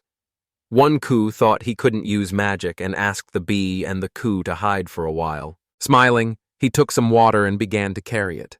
Deciding he should live like an ordinary farmer, he realized he had been using magic too much lately. Giving it up would help him enjoy everyday life. 2 more weeks went by. The village was not far from his house. A man chopped firewood with a large axe and wiped the sweat from his face as he grew tired. Atul narrowed his eyes, thinking he had not felt followed for several days, but it was worth checking. Atul finds himself in a forest thicket, puts his hands at his sides and begins to cast a detection spell. Flickering lines appeared around the village, and he closed his eyes, thinking 2 weeks did not seem very short to him, though Mrs. Moore clearly lacked the patience to wait that long. Haku and Abi suddenly appeared behind the village and began shouting his name. From fright, a cool person blushed and screamed. He raised his hands and shouted that he had told Haku and Bee not to come out until he said so. Haku said that was not important now. They had come because the situation was out of control. Haku turned away from the surprised tool and told it to use spatial vision to mount Azare as soon as possible. Asuli looked at the mountain, spread his arms to the sides and began to conjure, while the villagers thought these mountains were on the outskirts of Onan, and that monsters ranked A to D lived at the foot of the mountain, including dragons. The tool was scared. Haku looked at him and said the village finally understood everything. A radar lit up with many dots. The tool thought he saw a horde of monsters. There were more than 100 of them. Enraged, armed monsters swarmed around the village, filling the ground and the sky, and Atul believed they were all heading straight for the village. The village's face showed horror. He looked at Haku and said this was a very bad situation. Haku addressed the village and agreed they were right, but warned the threat reached beyond the villagers. A bee flew overhead as Haku looked at the village and said he and the bee would protect the ancient inhabitants, and the village's task was to protect their home, while sweat ran down our ruler's face as he listened nervously to Haku's suggestion. Atul did not know how to deal with the horde of monsters, while Haku pictured the coming darkness over the village and insisted the village would cope. At worst, it could be wiped off the face of the earth, leaving people frowning and thinking about it. He clenched his fists and stopped panicking. Haku looked at the boy and said the village had grown more determined. He could see that. They had little time left. They were heading to the village, and the village had to do everything in its power. Atul ran out of the forest and finally said he would do his best. Haku and the bee flew the other way. Haku told the tool they would not say goodbye in that case. A tool returned to his house. While the tool ran, he thought Haku and B could save other villages. But he had something else to do. Using all his strength, a stool opened the door with his hand. When the stool ran into the house, he started shouting loudly and calling for his parents. Parents stood in front of the village, uneasy at their son's sudden arrival as villagers shouted that a horde of monsters was coming from the sacred mountain and that the village would end unless the monsters were stopped. Sweat ran down the parents' faces as they looked at their son in fear and said the village was not joking. Villagers kept shouting that this was not a joke. They needed to be evacuated immediately. The father stared at the village in fear. The village elder frowned and said the situation was urgent. His son interrupted him and shouted that he would go to the village and that mom and dad should leave this place. A tool walked away from his parents, apologized, then suddenly ran away from home while the village parents watched in fear and called his name loudly as he ran. A tool ran away from home. He squeezed his eyes shut and thought his parents should forgive him. They would probably be very angry with him, but he felt he had no choice. The village turned out to be on a hill after a while, and he stared at it with a serious look, imagining the fire and deciding that while the parents evacuated the residents, he had to act. So a cool figure raised his hands and began to conjure. A tool raised his hands above him, and after a while a huge explosion filled the sky while magic continued to flow from the hands of the village. When the tool stopped conjuring, he spun around, sure Mrs. Moore's subordinate was still in the village and would pay attention to the distracting explosion. A tool turned his gaze to the mountains as a horde of monsters rushed out, sending dust up from their feet and paws into the air. A tool peered closer and saw many different monsters rushing toward him. Their mouths were open and some carried weapons. A tool looked at the monsters' furious faces and realized there would be many of them, all alike and crazed, running down the mountain as if fleeing something. A tool remembered the monsters he had seen earlier and wondered if they had come down the mountain for the same reason as these. Then he spread his arms wide and shouted that he had no choice and would have to use magic to save the village. Irel stood on the ground, raised his hand, and began to conjure as a tornado rose from his hand and Christmas trees grew around the village. The villagers raised their hands and started conjuring a slicing tornado. Gusts of wind began piercing the bodies of the monsters approaching the village. The tool kept conjuring, and gusts of wind tore at the monsters, causing pieces of them and their armor to fall to the ground. Sweat ran down Tool's face as he tried to catch his breath. In front of the village, the trusted monsters lay, some with their limbs snatched away. Sweat ran down his cool face as he breathed hard and stared at the monsters. Then the calm man closed one eye and said he had managed to get through the first squad. The village stood on the ground with the bodies of the affected monsters beside it. A soul got into a fighting stance and looked toward the hill where another horde of monsters was approaching, dust rising from their approach. Julo's face was covered in sweat, with bruises under his eyes from exhaustion, and he looked ahead, realizing there were too many monsters, and if the attacks continued he would not be able to defeat them. Assul tensed, raised his hand, and began to conjure. Magic in Assul's hand began to glow. Shouting, Assul said it was no time to complain and that he was casting his strongest spell. He kept the tool raised above him and cast a spell called Thunderclap. Many lightning bolts struck the monsters on the ground. Lightning began electrocuting the monsters. When the spell ended, many monsters lay charred on the ground. Surviving monsters looked at their trusted relatives in fear. The village sat on a small patch of land not yet filled with the bodies of trusted monsters, and another horde of monsters was moving toward the village.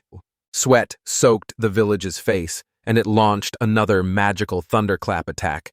In the next instant, the crowd of monsters advancing on the village was struck by many bolts of lightning. Ahead of the village, a field lay strewn with the charred bodies of monsters, and more creepy monsters kept approaching from the distance, some armed. Sweat ran down the cool man's face and his hair was disheveled. He looked at the monsters' bodies and said he had done a good job. Armed monsters began appearing in the field. The village had collapsed to the ground, a large stone lying beside it, and Aswa braced his hands on the earth, lowered his head and said things were bad and that he had almost no strength left. A moment later, horror appeared on the villagers' faces. The loud roar of some creature terrified him. Atul still lay on the ground. Lifting his head, he saw a huge dinosaur standing in front of him. The dinosaur growled loudly and scanned the area. Other creepy monsters were behind him and clustered at the dinosaur's feet. The Atul froze in horror. He looked at the monster and realized it was an imperial dinosaur, a species that died out long ago, and he held a rank. This monster could destroy an entire village. The monster opened its toothy mouth and began to growl loudly. In the next instant, it turned its praise toward the place where the village stood, and he opened his eyes and mouth wide in surprise. Atul activated the barrier instantly, but the monster broke through easily, bouncing Atul aside and sending the village head's hat flying. The monster waved its tail while a soul flew through the air, blood spraying from his mouth, and a soul collapsed to the ground and screamed in pain. Dust hung over the village. Struggling, he rose from the ground, moaning in pain. A soul wiped the blood from his face as he raised his head. Atul stared at the huge monster before him. The situation was bad. His strength was nearly gone. His magic might not work on the dinosaur. All his magical energy had been spent on thunderclaps. He could not survive without magic. At the next moment, Paul, with dinosaur claws, rushed toward the village. Paul decided to attack the village again. A sewer looked at the dinosaur-clawed Paul in fright. The dinosaur's attack was instantaneous, and Atul looked at the dinosaurs, clawed Paul, and thought the attack was too fast for him to dodge. Atul fell to the ground, but he was unharmed when Haku appeared in front of him, and the dinosaur in time to fend off the monster's attack, and both the monster and Haku were surprised by Haku's sudden appearance. A bee appeared in front of the royal dinosaur's muzzle, attacked with flashes of light, and the owl looked up in surprise. Haku's muzzle and the bee's were alert and serious, as something hovered in the air and stared at them, and a soul began shouting the names Haku and Bee. Atul looked at Haku, and, smiling, said the guys arrived on time. Haku apologized to the village for being late. Haku and the bee flew into the air and told the Atul they would help deal with the monsters, and the Atul would have to deal with the dinosaur. Immediately, Haku and Bee rushed at the monsters and attacked from all sides as the monsters tried to fight them off. Smiling, the Atul said that, as expected of the legendary Luft bird and the bee queen, they would certainly handle the monsters. Atul faced the dinosaur and shouted that he would be its opponent, risking an immediate attack. The monster then glared at the village and bared its teeth. Without hesitation, the monster ran toward the village and growled while rocks flew up from under the dinosaur's paws. Atul took a fighting stance, ready for the monster's attack, and remembered that the monster had once managed to catch him in the passport. As the monster neared the village, he dodged and jumped aside. At the same time, a soul realized that if he focused on the monster, he would see it was not moving very fast. Atul closed his eyes and focused on magic. His hair began to grow and bubbles formed around the Atul itself. Then the Atul raised his hands and attacked the monster with a water machine gun. Water droplets ran off the monster's soaked body as it turned toward the village and growled loudly. The monster lashed out with its tail, but Atul dodged the strike. The Atul found the monster's scales very dense, so the attack failed. Hovering in the air, the Atul dodged the dinosaur's strikes and launched water attacks. It thought salt attacks were not entirely useless. The monster faced away from the village. It kept waving its tail. The village hovered in the air and dodged the monster's attacks. The village hovered in the air with the tail of a dinosaur in front of it. Atul closed his eyes, put his hands forward, and repeatedly launched water attacks. Then the village flew over the huge dinosaur head. The village kept appearing around the dinosaur and attacked it with a water machine gun. The dinosaur swung its tail at the village, but it could do nothing. One soul thought it was obvious he stood no chance against the dinosaur. Atul began to smile, thinking he was having a lot of fun. He had never expected fighting such a strong opponent to be so enjoyable. Water flowed down the monster's body as he looked ahead and growled loudly. Teasing the monster, a soul stood on the ground while it glared. He grinned, thinking he was using water attacks against a rank monster.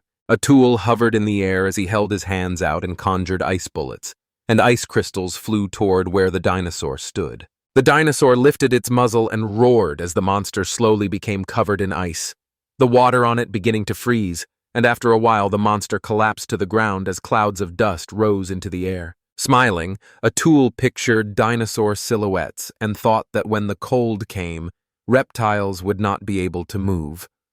Dinosaurs are reptiles, and the monster was clearly not ready for that outcome. Atul shut his eyes, placed his hands before him, and began to conjure. A flickering circle appeared between the hands of the village.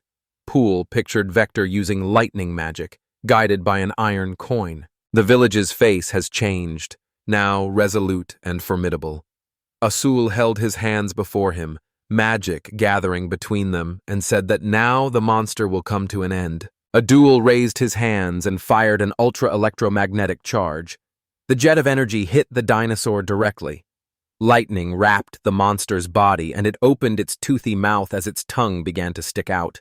Atul held his hands out in front of him. The bright flash of his magic slowly faded. In the monster's city, a through-hole formed from the village's attack. Traces of electricity ran through the monster's body, and a dusty clot formed around it. The monster lifted its head, opened its mouth, and started making terrible sounds as blood and smoke oozed from the wound in its head. After a while, the monster staggered and finally collapsed, sending a column of dust into the air. Atul stepped up to the monster's head, sweat running down his face as he wiped it with his hand, and he stared in surprise at the hole in the monster's head. Asul collapsed to the ground, splaying his arms and legs, lay there gasping, closed his eyes, and said he was having trouble defeating the monster because his strength was nearly gone. Haku and Abi arrived at the village. The men began telling someone he had done a good job in the fight. No one expected less from Haku. Blushing with embarrassment, Atul said he was grateful to the others for their praise and for handling the other monsters. Haku smiled and said the village had nothing to worry about, because he and the bee had handled everything. Haku stood up and declared the battle over. Then he and the bee rose into the air and flew away, as the spruce forest and mountains opened up behind him. The village parents stood on the narrow road leading to the house. Front gardens lined both sides of the road. Plowed fields lay behind the house. They found the village on the other side of the road, where the parents were standing. Atul cheerfully waved his hands and greeted his parents. The parents were very happy about the village's return. Atul ran up to his parents and they hugged each other. Village parents hugged him and rejoiced, cheerfully calling the village by name.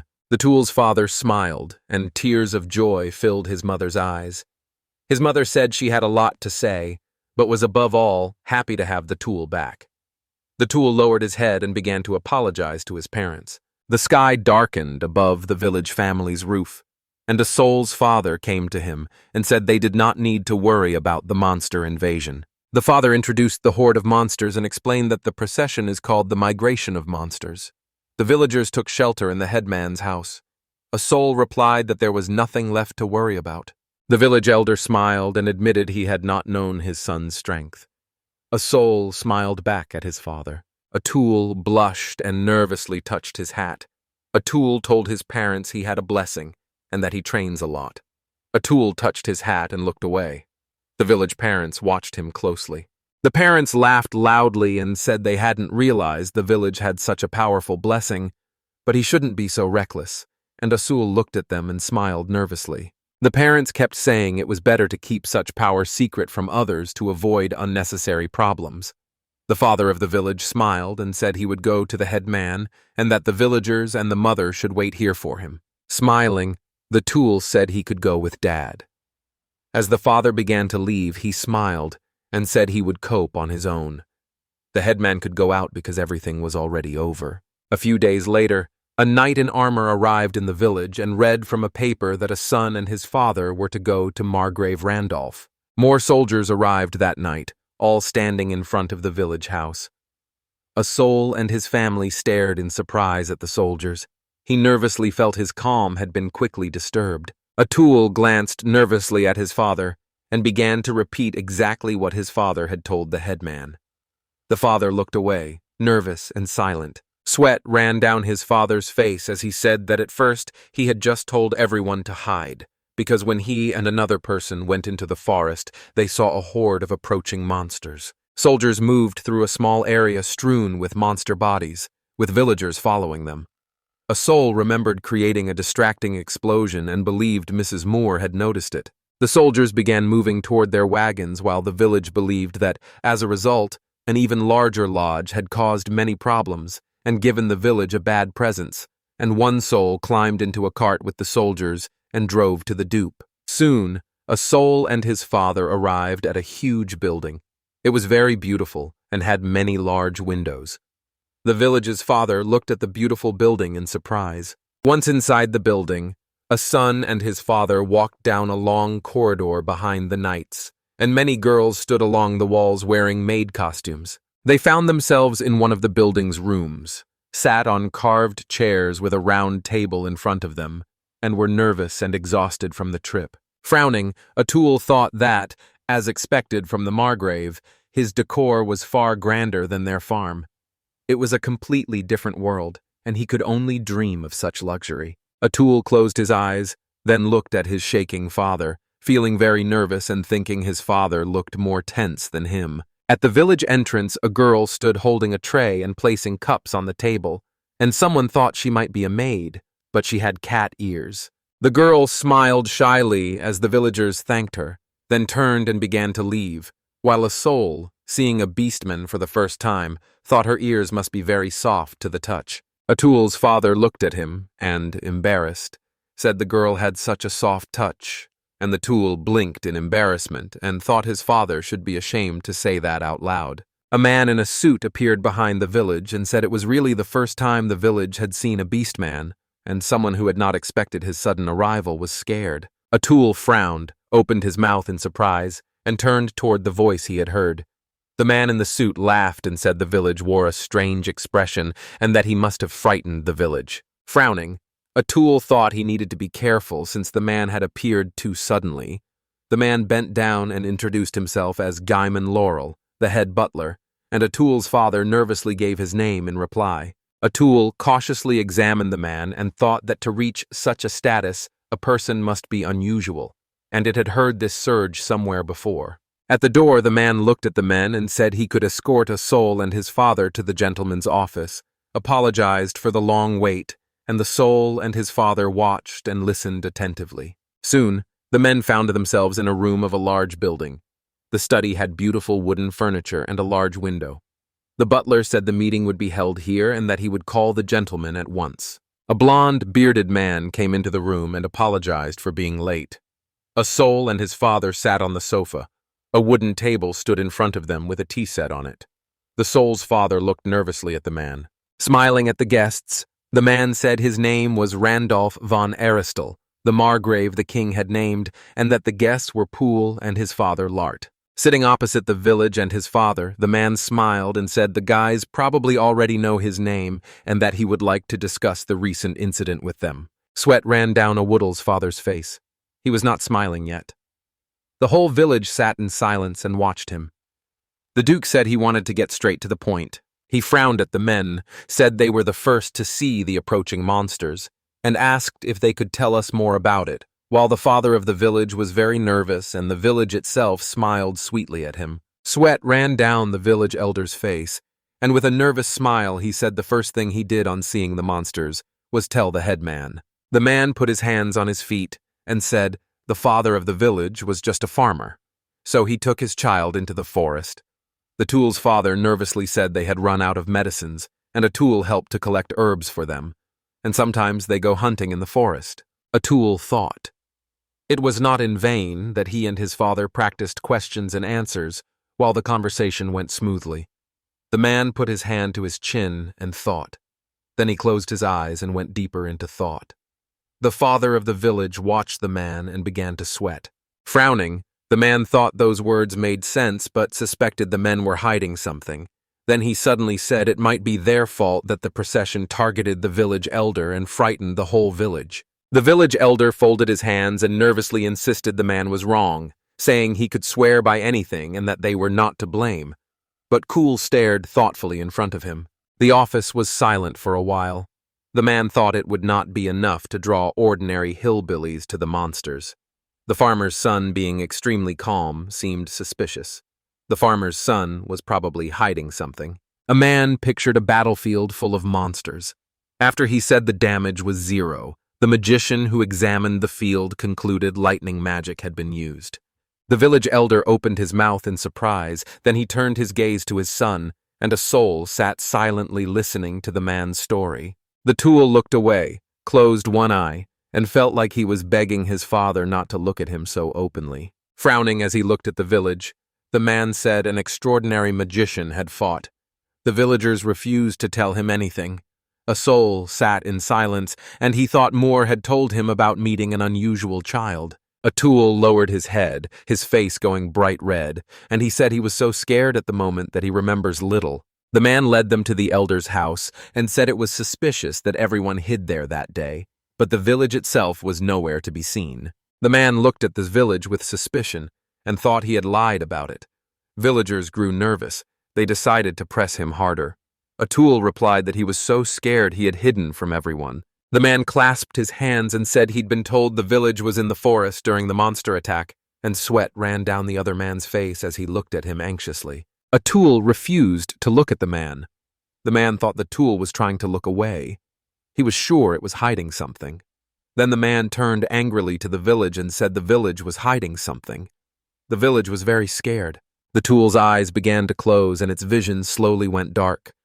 It thought fighting monsters was easier than being interrogated and needed to find a way out. The tool's father was sweating and nearly fainting. A tool squeezed his eye shut, sweat ran down his face, and he thought this was the end of his quiet life. Then the door opened and a woman's voice came in, a girl shouting Randolph's name. Mrs. Moore stood there. The girl's hair was loose and she wore a beautiful dress. Miss Karina had an unusual air about her. The mistress told Randolph to explain what was going on here. A tool stared ahead in fear, his mouth and eyes wide open as he realized Mrs. Moore had entered the office. Frowning, the man turned toward Mrs. Moore and called the girl by name.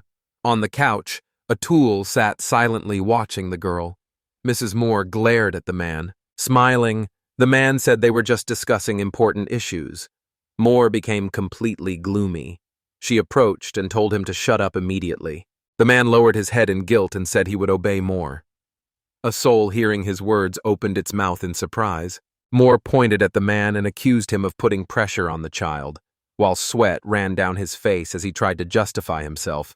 She frowned more and kept a finger on the man's nose as she said she had already told him to check everything carefully and not trust his intuition, while someone folded his arms and nervously watched what was happening. Moore's face darkened into an evil smile as she said the man deserved punishment and that she was ready to step on him. Moore clenched her fists and stepped on the man, who cried out in pleasure, while a soul and his father watched in fear. Moore turned to a stool, smiled, and said she had apologized to the stool and his father, as the Margrave sometimes does, then continued stepping on the man's face. Moore stood before the Margrave, smiled, and suggested they forget the misunderstanding and have tea. A soul looked at the girl in confusion and fear. They started pouring tea into the mugs. Moore said they still had many questions after the procession of monsters. Someone folded his hands in his lap and said, Moore was right. The village elder stared blankly ahead and smiled. Moore came to the village and said he could do magic. A soul squinted and said he could do a little. The girl touched her chin and smiled as she thought. He frowned and became alert. The girl drank from a cup. A tool held cookies in his hands and looked at Moore. He then thought she surely knew he had stopped the monsters. But she did not tell this to Margrave.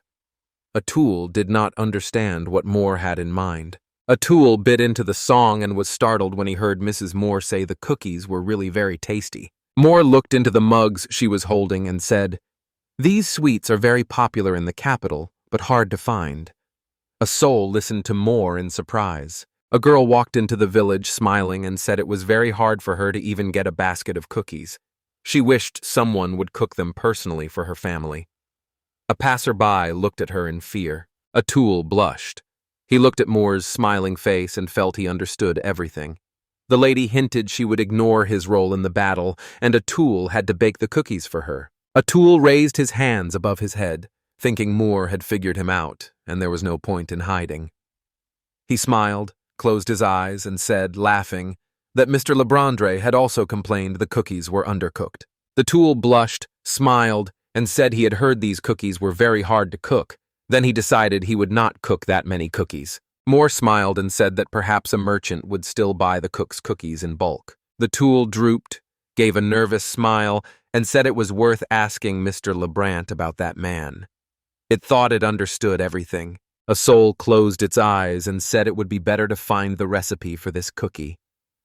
An evil smile spread across Moore's face as she approached the village and said, Lebrant did not know who the baker was. How did the village know someone could give the recipe? Moore said that if a tool knows that person, then Lebrant is deliberately hiding his identity. The tool went pale, looked away, and grew even more nervous, even more. The tool pictured a smiling Moore holding his head in her hands. Then it thought he was trapped and would have to dance to her tune. Even the Margrave was less frightening than this woman. Moore approached the village's face, smiling, and said that from that day on she wanted to be a friend of the village because he would not mind. Sweat trickled down the village's face, and he replied that he would only accept such an offer. The soul smiled more, and the girl held his head in her hands as she said she hoped their friendship with the soul would last a long time. Atul and his father sat on the couch with Moore opposite them, and the tool thought he had brought his father to his senses, so they continued the conversation. Atul thought about Miss Moore and believed they had time to discuss their friendship. If the tool created something new, he sent it to her first, and their business partnership should not be interrupted. Atul glanced nervously at the smiling Mrs. Moore. The conversation ended when Moore said they should definitely stay friends. As the carts pulled away from the beautiful Moore house, Pud thought Moore did not seem like a bad person, even though she had followed and blackmailed him and had given him a couple of gifts. Arriving home, Atul and his father saw their mother waiting in the street holding something. Atul thought the procession ended on that note, and the incident did them more good than harm. The father of the village froze when he saw his wife. A gloomy hush settled around the village's mother as she glared at her husband. She was angry because he had been staring at the maid with cat ears. Years passed. Long ago it was quiet and peaceful. A girl sat in a crib. A bib was tied around her neck. A soul began to say that this cutie is Siup. The tool smiled and asked his sister how she was doing. Then the village thought the family was finally whole again. Dole stretched out his arms to take his sister, and my mother standing beside me smiled and said the village was probably crazy about her. Then an aunt agreed that Mom was right because Sia was very sweet and thought about her sister's future. Clenching his fist, Atul smiled and said he would do everything he could to make her life comfortable and carefree, doing it not just for her but also for his parents and himself. Happy parents stood before the village because, thanks to the village's efforts, they chose to have a second child and needed nothing else. Their son was a treasure. The village's face turned red. Their words of praise surprised him. Atul blushed more, started to smile, and called his parents. Gradually, dusk fell over the Atul family house. He realized he had not been idle these past few years. Above all, the tool presented many different dishes and felt that Mrs. Moore had helped him. She collected various ingredients, and thanks to her, he created many different and amazing things. The village introduced a smoking stove that had never been here before, and it became a hit, with someone thinking Mrs. Moore really liked smoking cheese. Atul introduced Mrs. Moore, who was covering the fan with her face, and thought he was supplying more goods at high prices, so he began sharing recipes with her, and received a percentage of the sales. Villagers remembered the busy city street with its shops. Atul thought not only that everything was fine with him, but also that Lebrant had opened a store in the capital where he sold the exclusive goods the tool made. Atul pictured his house with a small vegetable garden in front of him. Then he realized that with their help, he could no longer be called a poor farmer, and was now enjoying a rural, carefree life. Mireille and Awul met. The girl stood at the edge of the village with her hand raised and called his name aloud. Mireille's face flushed slightly. Owl blushed too, smiled broadly, and then called Mireille's name. Mir closed her eyes and smiled broadly. A new thought came that Mir was becoming prettier and more like a young girl every day, and Arul sometimes got nervous when he began talking to Mir. At the forest edge, his sister sat on the ground, happily waving her arms while Mireille stood nearby. Olule held his hands out and conjured, and a guise began talking about the magic tricks the village has. Mirai approached the village, smiled, and said the village might teach her something new today. Ogul closed his eyes, smiled, and agreed, and a strange atmosphere settled around them. Al put his hand forward and began to conjure, while Mirai stood beside him and watched. He had noticed her growing interest in magic and planned to teach her because she could use water magic. A strange glow appeared. The guys were home and began cooking. Oa thought Muri could protect himself with water magic. Lately, Muri had often helped him with cooking, and his skills had improved. Mirai held the knife, closed her eyes, and laughed loudly. Ahul thought Mirai often brought up getting married with Ahul, and those words embarrassed the Hul even though they were very close. After a while, Aful, his sister, and Mirai were back in the forest. Aful conjured a small hurricane and the girls laughed. He felt that spending so much time with Mirai had brought them closer. That closeness lasted until one moment changed everything. Silence hung over the village. The men stood in the forest, agreeing their training was finished for the day. Marie thanked the villagers for their help. Marie handed the letter to Alul. Alul was surprised to see the letter was from the Margrave's wife. The villager took the letter and began to read it carefully. From that moment, a series of difficult events began to unsettle the village's carefree life. Mir stood beside him and looked at the letter in surprise. Behind them, the tall tops of the Christmas trees could be seen. The events shift to the capital of the Kingdom of Lead. Atop the mountain stood a large castle with high walls. Just below the hill lay the city itself, spread around a wide river. A large building had beautiful architecture, a tiled roof, and a garden with stone figures at its base. In one room, a cup with a drink and a basket of cookies sat on the table. Someone was very pleased with the liver. A girl with lush hair pulled back into tails held a cookie and looked at it. She said the liver is popular right now, sweetness. It seemed to her that this cookie was the most common and no different from the others. A girl holds a cookie, brings it to her mouth, and takes a bite. After a moment, her eyes open wide in surprise. The girl then ate the whole cookie and said it was very tasty. Everything about it, from taste to size, was perfect. It was completely different from an ordinary cookie. Her face flushed slightly as she looked at the man by the door and said she wanted to meet the person who made the cookies. Albus leaned his hand against his chest and smiled, saying that if the lady wanted it, he would try to find a man as quickly as possible. The girl wore a dress with dark stripes. She kept eating the cookies. Crumbs covered her face. Then she began a monologue. She was surprised how quickly the cookies ran out. She could not understand why everyone liked them. Events take place in the capital of the Lay-Eyed Kingdom, at the Lebrant Trading House.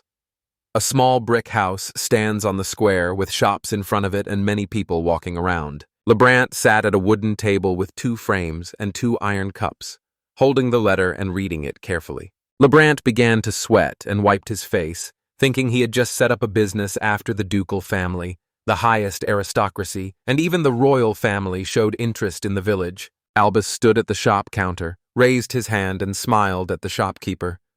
Lebrant remembered that the Adams family's head butler, Albus, had been trying the other day to learn something from the merchants. Several other people were in the square, too. A horse-drawn carriage was heading for the mountains. Lebrant thought he should meet Mrs. Moore as soon as possible, though it seemed unlikely they could hide the village from such serious people. Lebrant stood in Mrs. Moore's mansion. Raising a hand, he explained that the kingdom's noble families had begun taking an interest in the village, and Mrs. Moore brought a hand to her face, closed her eyes, and thought. Lebrant sat on the couch while Moore sat across from him. Moore said the case had taken a serious turn. To protect the village, they must limit contact with him, and it was for his own good. Lebrant asked anxiously whether there was another way out. A chandelier hung from the ceiling, and Lebrant and Moore agreed the village should not know yet, but Lebrant would write him a letter explaining, and after several weeks events moved to the Lebrant Trading House. Albus stood at the stalls and watched the customers while the merchant handed the child a small package, and a woman in another shop chose goods. Albus squinted and noticed fewer people than the previous week and that all the store's merchandise had vanished from the counter, leaving a dark, mysterious atmosphere around him. Albus squinted and thought the popular items had vanished from the shelves far too quickly for one person to have delivered them. He had heard gossip about bacon but didn't believe it, and 2 horses stood at the end. Albus sat at the bar with a man in a suit across from him, and he figured 10 villagers could buy bacon cheaper than in the capital, while Aldred raised his hand and asked the bartender for a bottle of ale. The place had many tables and visitors, and Albus held a mug with a drink. The bartenders said that once they had a man from that village in their place and treated him to bacon, which tasted really good. Albus closed his eyes, smiled, and suggested the bartender might remember the name of the village the man came from. With his hand on his chin, he thought, then said he would not remember, though the village seemed very strange. Behind him, a rack with pegs held various glass bottles filled with liquids. Albus pictured a horde of different armed monsters, and the bartender said the village was invaded, but the attack was stopped in half a day, with no one hurt because God himself protected the villagers. Albus narrowed his eyes and said he had heard about the incident. The castle on the high hill was quiet. Inside, he found himself in a room full of books. He figured the story was just a rumor since everyone was talking about it. Albus examined a book of inscriptions and a small map, found the many versions of what was happening strange, and then said the name of the village, Onan, out loud. After a while, Albus found himself working at the guild as a merchant. The man behind the counter said he had never heard of such a village. The guild merchants were from larger cities, with bills on the counter and sacks and wooden barrels stacked behind it. Soft clouds drifted over the building that bore Libra's coat of arms. Albus suspected someone was controlling the flow of information. He went to the Adventurers Guild, where they told him they had no right to reveal Onan's whereabouts. The scarred man held a mug and smiled. He then replied, "There are definitely no hunters in the village of Onan. The food there is delicious and cheap, and there is plenty of work. It is truly a wonderful region. The festival will begin there soon." Albus poured a drink into a mug held by the scarred man. Albus thought he'd finally found a clue. The scarred man thanked Albus for his generosity. A hooded figure looked thoughtfully at the scarred man. A large field surrounded by forest had many people pitching tents, and carts selling various goods were scattered across it. Owl and Mireille stood at a merchant's shop. Owl said this year's harvest festival will be fun. Mireille replied that residents of neighboring villages take part in the festival every year. Mireille smiled broadly and said she had been running a stall in the village for the 3rd year, and Azul closed his eyes and smiled, saying he was grateful because Mireille always helped him, so they should work hard this year. Several cows grazed in the field. The village planned a 2-day harvest festival. There would be a contest for the most popular stall, and the winner would receive 2 cows. Each cow cost 50 gold. Stalls were going up fast and people worked hard, showing how much the prize mattered to the village. Neighboring villages decided to take part too. This year, there are twice as many stalls, and the event had never been held on this scale before. A dark-haired man came into the village, his forehead lined with many wrinkles, smiling as he asked how things were going in the village, and Azul smiled back and said he was glad to welcome the headman, and that all was going well for him. The village blushed slightly. He asked thoughtfully why the headman had chosen such drastic changes for the celebration. The headman closed his eyes and, laughing, said it was all because of the village.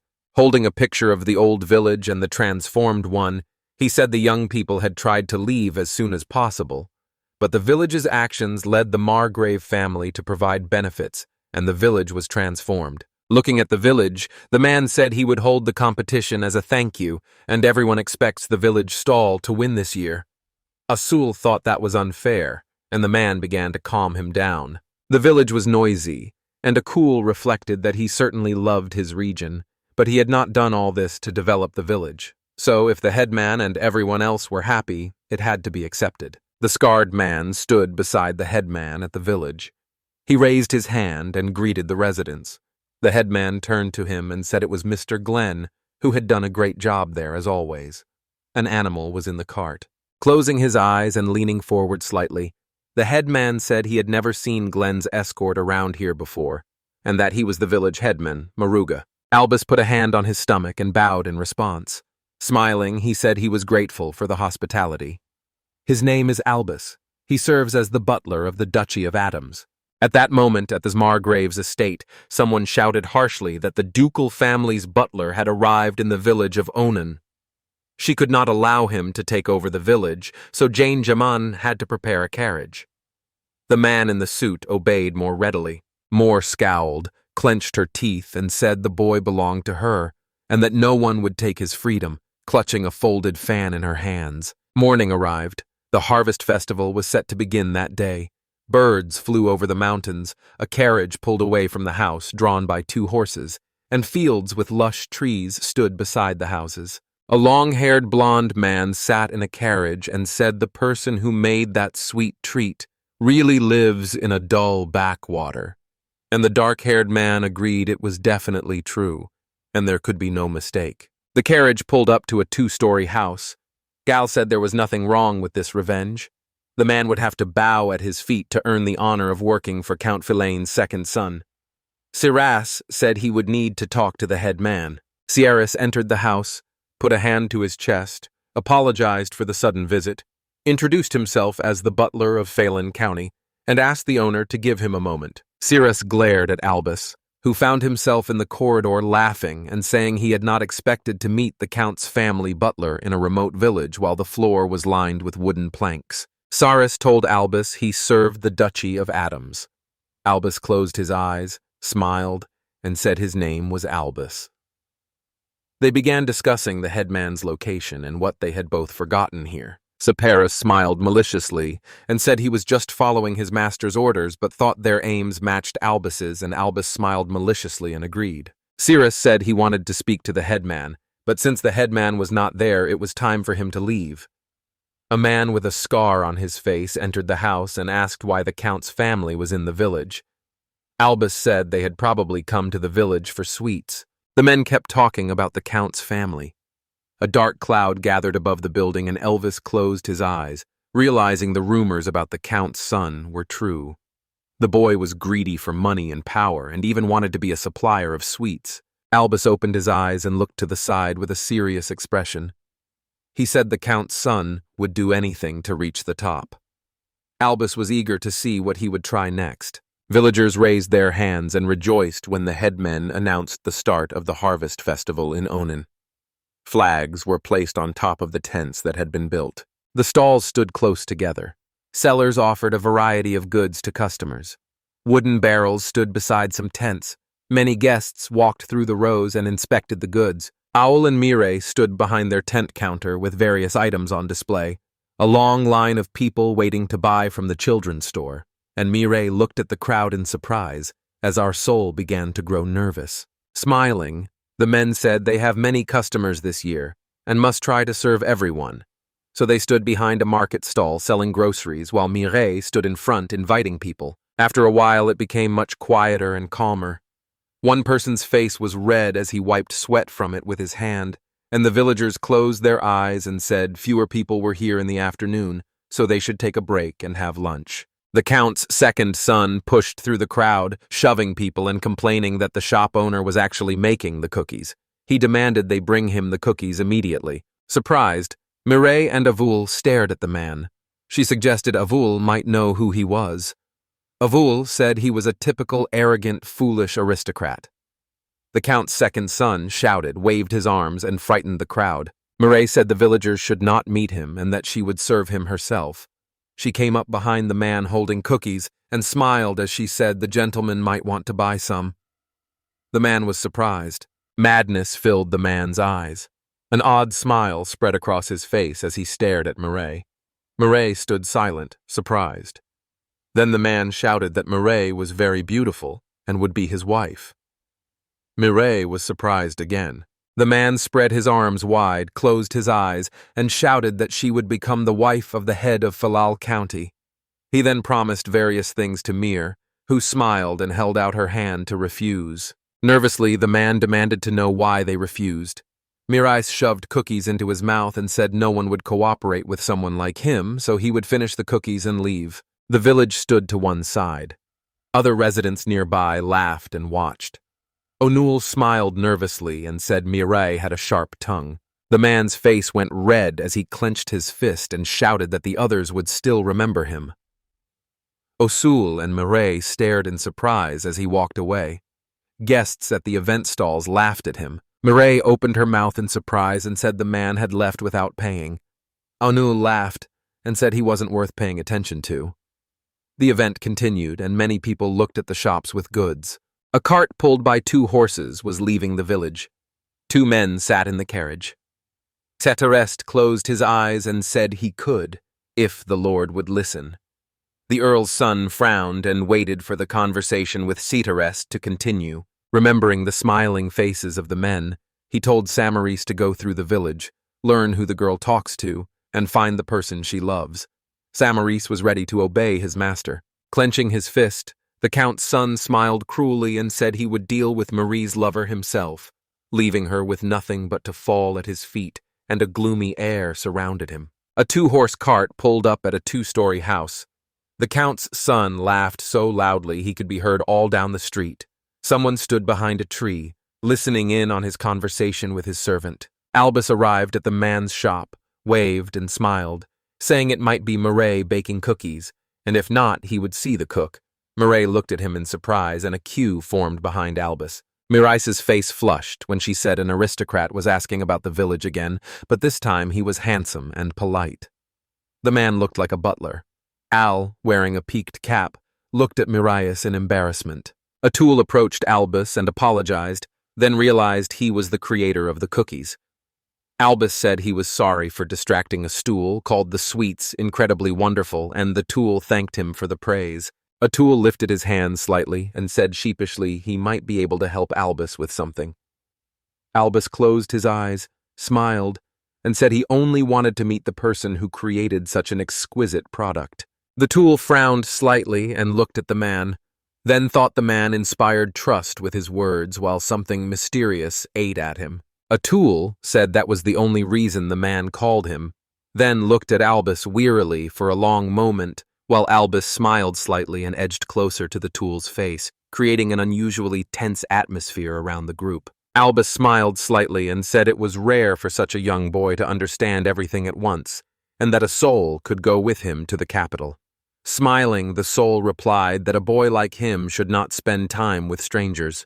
Albus pressed his hand to his chest, closed his eyes, and said the village was having a hard time. He was the butler of the Ducle Alum's family, and people gathered around him as they slowly chose goods from the shops. The duelist bowed slightly and told the man he could call him Asul, and that the man would need to go to the capital with Albus, while Albus said his mistress wanted to meet the creator of this popular delicacy in person. Atul smiled, leaned forward slightly, and said he was flattered, of course, but not sure this was the right thing to do.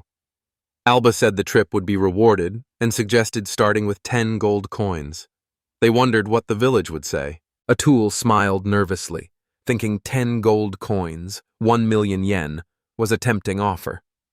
It said it was tempting, but would think about it. Alba laughed and said he understood everything. Albus put a hand to his chest, turned toward the village, and said he would live for a while in the village headman's house, and if the village changed its mind, he might find him there. But now it was time for him to leave, as Osu listened attentively. Albus began to leave the village. An onlooker in the distance thought the butler had come to take the creator to meet his mistress. It looked very strange. Something was clearly wrong. Night fell, and a huge moon peered from behind the clouds.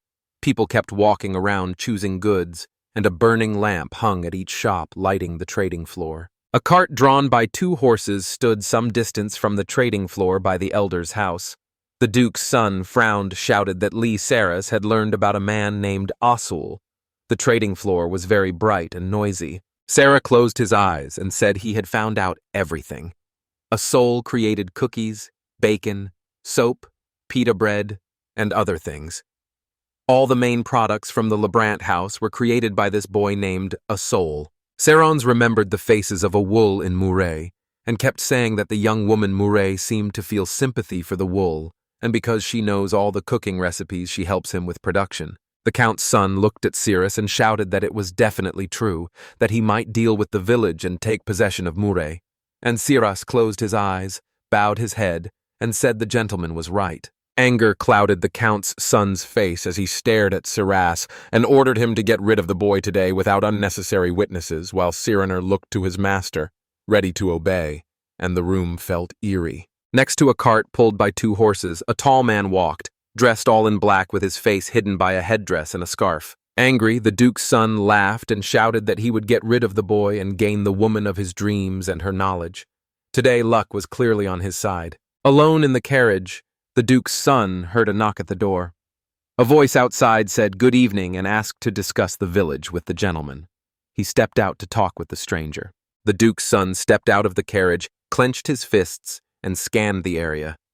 The man said nervously that the stranger should appear and tell him what he needed. The carriage door stayed open, and darkness lay outside. Soon the air grew darker. A black silhouette appeared behind the Duke's son. The figure held something and began to swing at him. The Duke's son stepped to the side and frowned. A moment later, a loud bang rang out and drops of blood splashed into the air. The carriage was still open and a bright light shone on it. After a while, the village fell silent. Residents began to disperse and head back to their homes.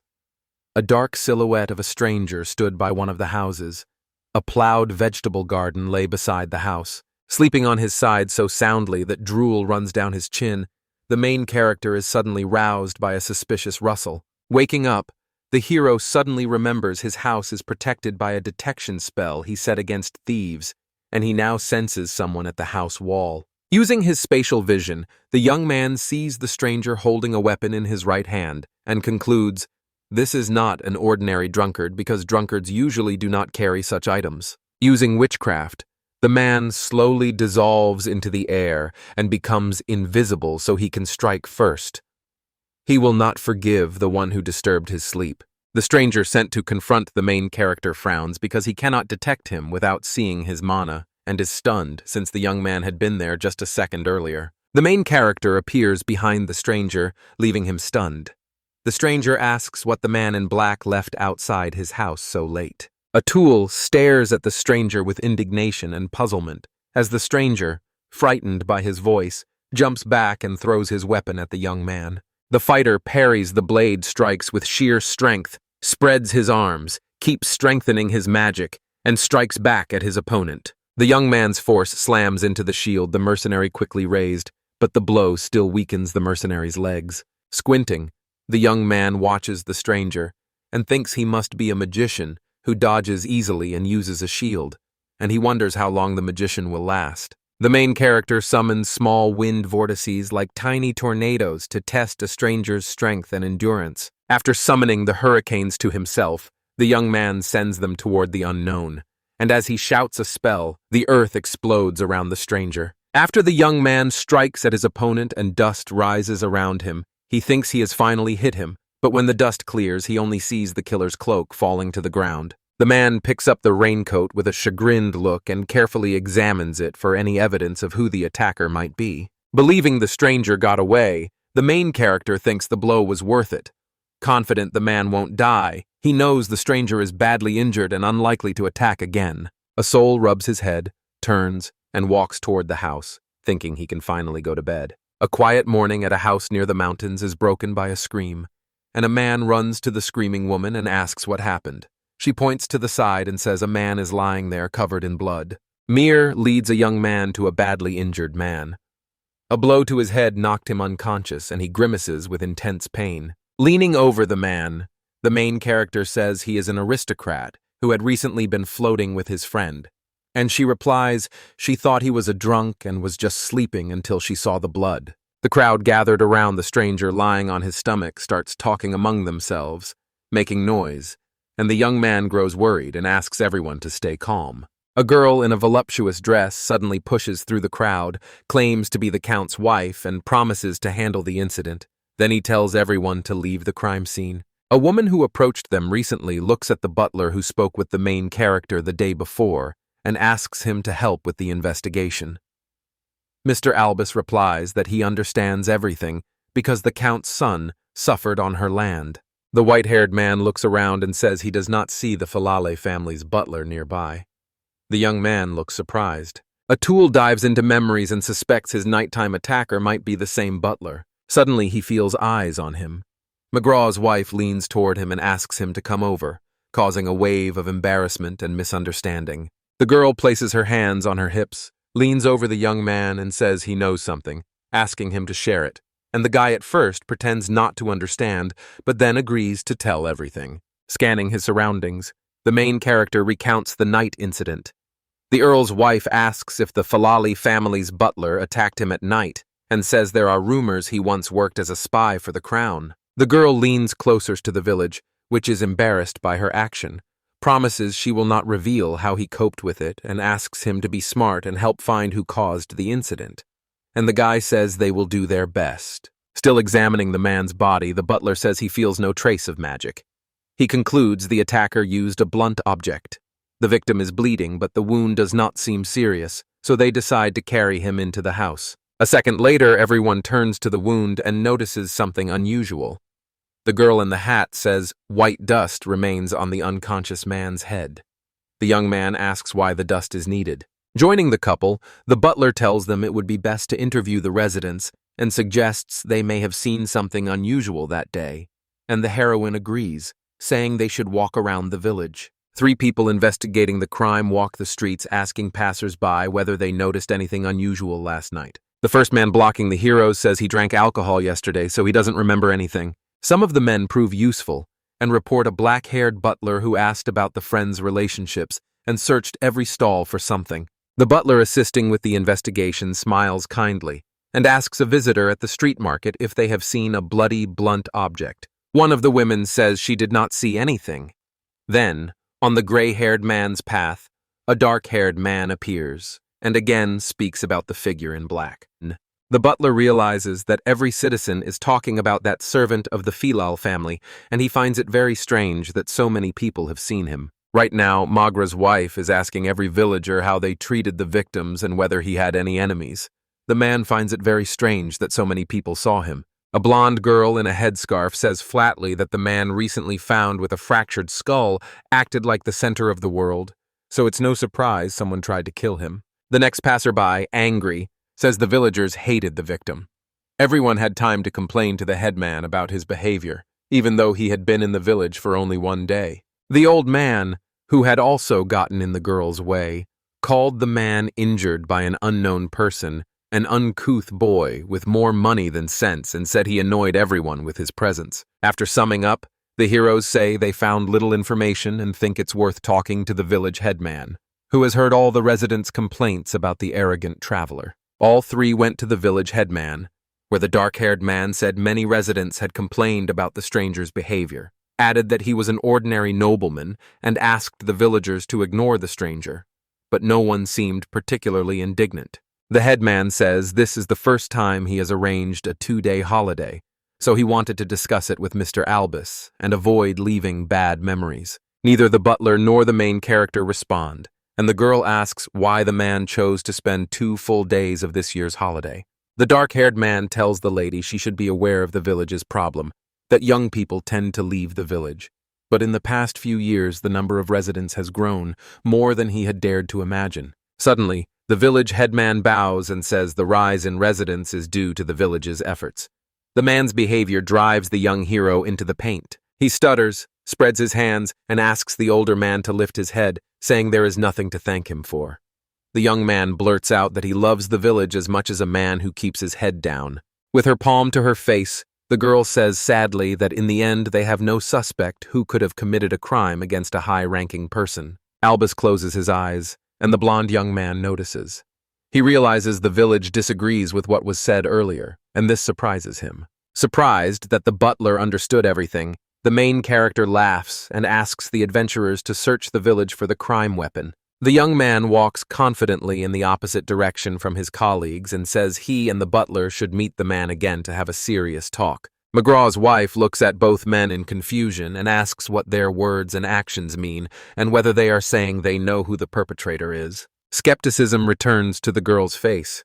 She says Ms. Mule's place is in a fairly hidden corner and no one saw anyone suspicious, yet they still understood everything. Reluctantly, the man says he will try to explain everything to his companion, claiming that at first several witnesses deliberately lied to them. The young man remembers the 3 men the investigators questioned first, the ones who said they were drunk all night, and says those men were the ones who deceived the others. Atul keeps explaining and wonders how people know that Gals was just lying there bleeding near his house, since they never said exactly when the man fell. He notices every witness uses the word night, but it is unclear why they all assume the attack happened at night. The villagers lied out of strong solidarity. They knew who the culprit was and did their best to hide his name, even from the nobles. The hero, a simple hillbilly, understands why they did it. Deep in thought, the protagonist searches for an answer and says the criminal is a prominent figure in the village who introduces himself to every noble when they arrive. If the young man looks at the hunched man behind him and asks the village headman whether the hunched man understands what the young man is saying, covering his weary eyes, the interlocutor laughs and says, "Nothing can be hidden from the main character." With regret in her eyes, the girl asks the elder why he did that. The village head said his motive was simple because gals wanted to kill someone and force McCary to marry. The dark-haired man keeps saying he's very grateful to the other man for everything he's done and loves every villager like his own child, so he can't ignore Gel's words. Mrs. Mule and the butler watched the conversation, then asked where the crime weapon was because they could not find it. Curious, the young man asks if the tool is a piece of rock salt and then asks the headman to confirm, leaving the headman very surprised. The man says he did not expect anything else from the main character and then confirms he was right, saying it really was rock salt, much of it prepared for the festival and simply dissolved in water. The girl in a hat confidently reports that they have finally found the weapon used in the crime. The butler laughs and says the whole truth has now been revealed. The countess says confidently that she has heard goblins and orcs attacking the village recently and asks whether this is true, while the headman does not understand what is being discussed. He says that sometimes small groups of orcs come out of the forest, but they do little harm. Miss Mule keeps insisting it was because of them that the weapon and the witnesses were not found. With a slight expression, the countess says the wound on Mr. Falel's head matches the kind caused by the batons orcs often carry, and she looks to Albus for confirmation. Albus lifts his head and laughs, then says it really was just a monster attack. The girl was right, and the village headman is puzzled by it all. Mrs. Mule asks the butler to help her compile a report on the crime. He says he will handle it himself because it is simple. They have already decided the Marquis's second son was attacked by orcs at night. The gray-haired man gives the girl a sly look, meets her eyes, and promises to grant any whim in exchange for her donations. She says she does not mind, but asks how much it will cost her. Countess Bowser looked back with a thoughtful squint and asked if giving the village to the capital would count as payment, which surprised the young man. The butler says her offer is very tempting, so he cannot refuse, and the girl says she has long cared for the village, so he must repay her in kind. The village headman shouts indignantly that only he should be punished for the crime. A friendly man with a sly smile says, "The attempted murder of the Count's son is a serious crime, so not only the village head but also the ordinary people could suffer." The butler asks the headman for permission to help in his village, says he will humbly follow their plan, and asks if they understood him. The headman is reassured that if the village joins the Duchy of Adams, everything will be fine because they do not care about money or power, which is rare among aristocrats, so there is no better place to live. Even if the main character refuses, sooner or later aristocrats like gals will come for him, and the entire village will suffer. The young man stands and says he listened to all the arguments because he loves the village and its people and feels obliged to Mrs. Mule, so he agrees with the proposal. Bowing his head before the young man again, the headman says it's all the young man's fault and asks for his forgiveness. Throwing up his hands, the tool says, the village's main character should not bow his head so easily, because he was thinking about him and the safety of Mishre and only wanted to do the right thing.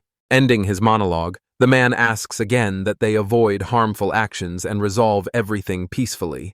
The headman responds with another thank you. The next day, it was announced that Marquia Filetiel's son had been attacked by monsters, and the few villagers who knew the truth kept quiet about what really happened for the rest of their lives. Soon Mr. Gowles woke and remembered exactly what had happened to him. Mrs. Mule gently warned him that if he tried to act, she would remind him of what his butler had done. Despite the incident, the harvest festival went well, and according to the voting results, Marie's shop and the village took first place. In a few days, the protagonist had to leave for the Duchy of Adams.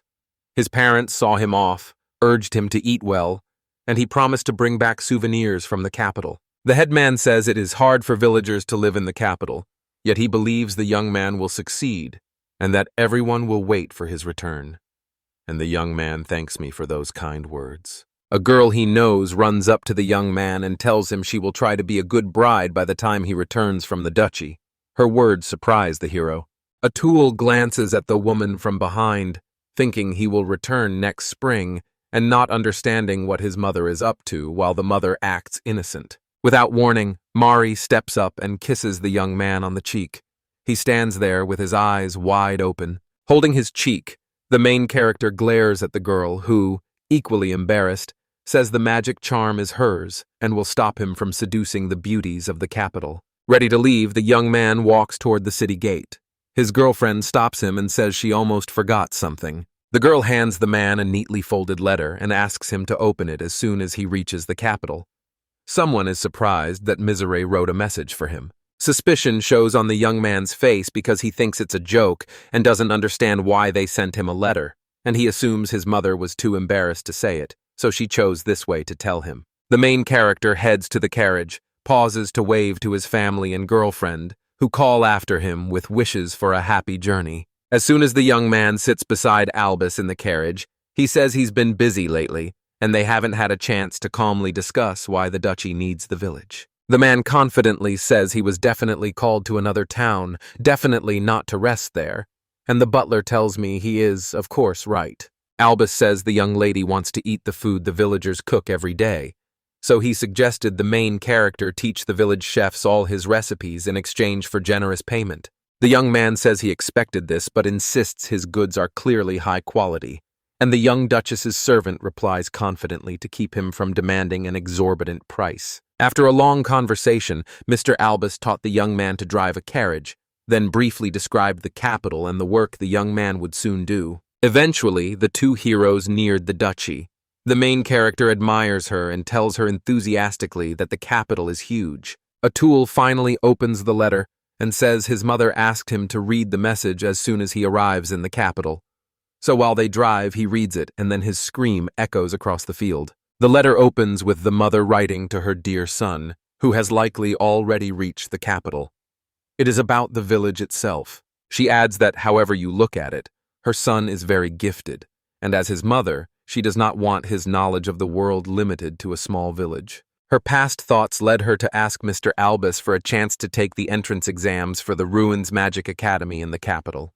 Admission starts in the spring. The message says that after 3 years of studying at the academy, he should travel the world and earn more money. Mom also told the young man about Mariah. Mariah came to Mom and asked to be taught how to be a better wife, so Mom began training her. If the young man finds a better girl, Mom will take care of his girlfriend. Before admission, the young man could stay in the duchy, but once admitted, he can move into the academy dormitory and fully support himself. Finally, the young man understood what his girlfriend had told him just before leaving, but he is outraged that his family forgot to ask his opinion on the matter. He believes his mother realized that by agreeing to the trip to the capital, he clearly wants to enter the Magic Academy and see the world, and he knows she is wise and understanding. He knows he agrees with all the proposals. The Duchy of Adams does not seem hostile yet.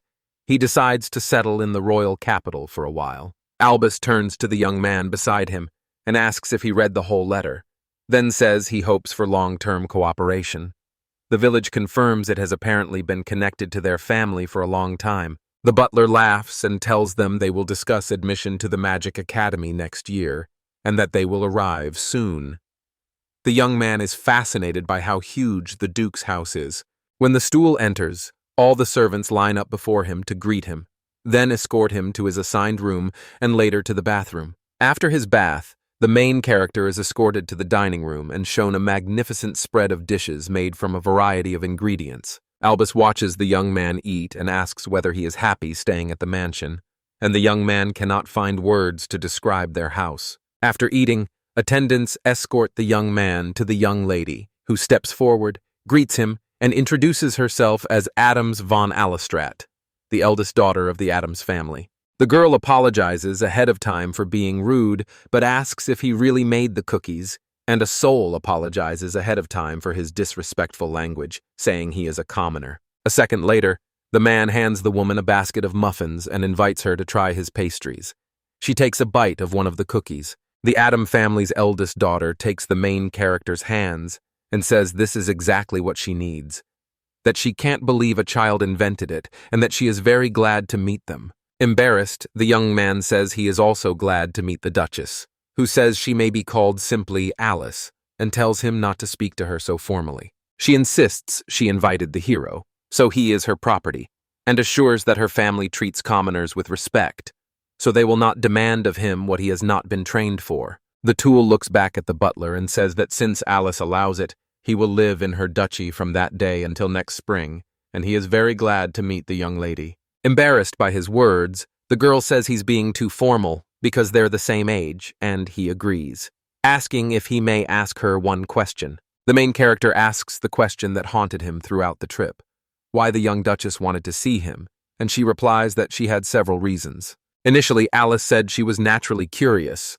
wanted to meet the person who introduced something new to the confectionery industry, and had a small request. The girl says she wants to ask him to help organize a banquet that will soon be held at their estate. The young Duchess promises to pay all his expenses and his fee, and asks him to teach his recipes to her household chefs, though he could cook everything himself, and her birthday is only 2 weeks away. Annoyed, the main character looks at her and realizes why he was brought here and what they really want from him. But he puts up with it because he'll be living here until spring, so he agrees to share all the recipes. He knows he needs a cake for a birthday. In the world he finds himself in, no one has baked one yet, and the idea is unknown. The village believes that with so many cooks available, its abilities will grow. Seeing that his customer is the Duchess, the young man concludes he can win her favor and even ask her for help, so he sees it as a profitable exchange. Nodding slowly, the main character says he agrees with the young Duchess's proposal, and she folds her hands and looks very happy. With his hands spread, the young man says they can talk about the banquet details later and asks the butler and his mistress for fresh milk and eggs. Alice says happily that they bought a couple of items and a bag of sugar at a sale. The man says not to worry because he can use his own. His words surprise both the Duchess and Albus, and they ask the young man whether he really supplied high-quality sugar to the capital. The village asks that this information be kept secret. The servant of Adam's duchy says he'll, of course, keep it secret, but the capital's nobles are all chasing sugar. The girl asks who the young man really is. The man smiles sheepishly, then laughs awkwardly and says he's an ordinary farmer. After that conversation, the main character's days became hectic. At first, the Duke's kitchen staff treated him with hostility, but once he began working in the kitchen, they started to respect him. The kitchen staff grew to admire the young man and soon regarded him as their head chef. A few minutes later, Alice appeared in the kitchen, noticed the prototypes of the new dishes, and immediately ate them with a satisfied expression on her face. 500 guests were invited to the ball, making it a large-scale event.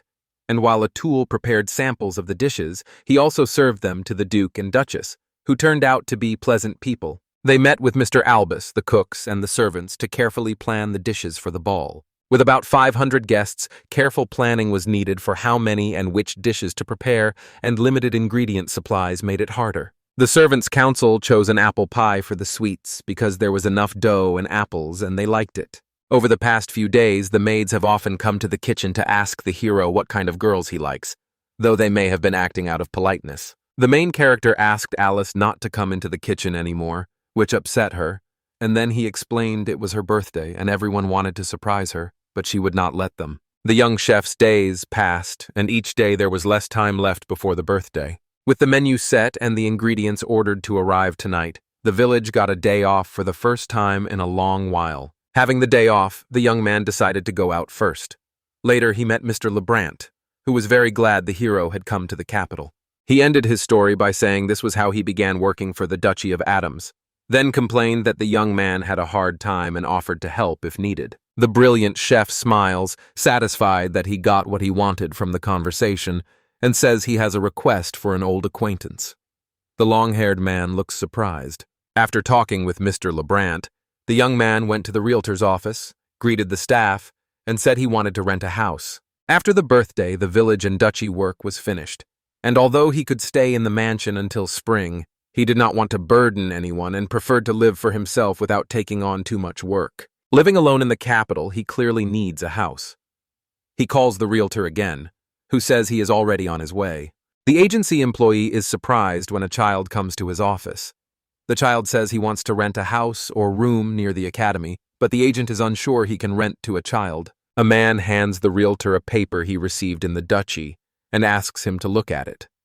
The realtor is surprised when he reads it and realizes how important the document is. After apologizing for his rudeness, the agency employee asks for a minute to offer a great option, and the man is glad his earlier consultation with Albus was not in vain. A little later, a huge 2-story building appears before a man, gleaming with luxury and perfectly clean, and he asks the main character what he thinks of the house. The employee says this is a 2-story mansion with 4 rooms and a garden, only a 20-minute walk from the academy, and most importantly, it has a huge living room, so it is the best option. Amazed, the young man sees the main room is really huge, about 25 square meters, so a sofa would fit, and he feels this place is like a fairy tale. A place this lovely rents for 45 gold a month, and if the village buys it, the cost is about 9,000.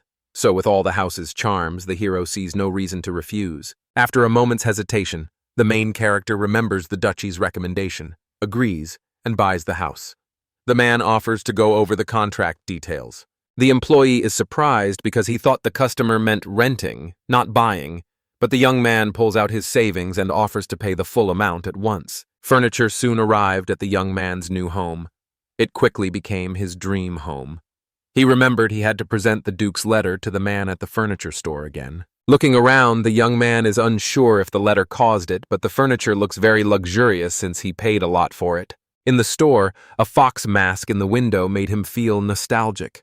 It seemed to have come from Japan, where the hero lived before his rebirth in this world. All the young man had to do was keep the house warm, and he could use magic, but it would not look as elegant as he wanted. Later, the man steps into the blacksmith's shop, sees a huge man working, and apologizes for disturbing him.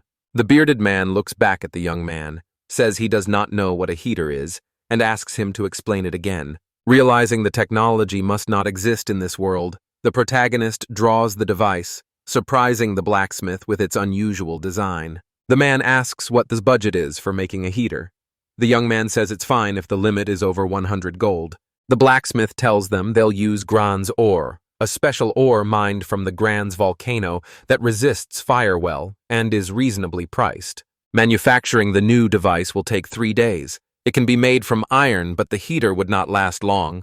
The young man says they have agreed. A man asks his new friend's name, and the friend, remembering he hadn't introduced himself, says he's Garvance, but goes by Gar, and the man repeats it.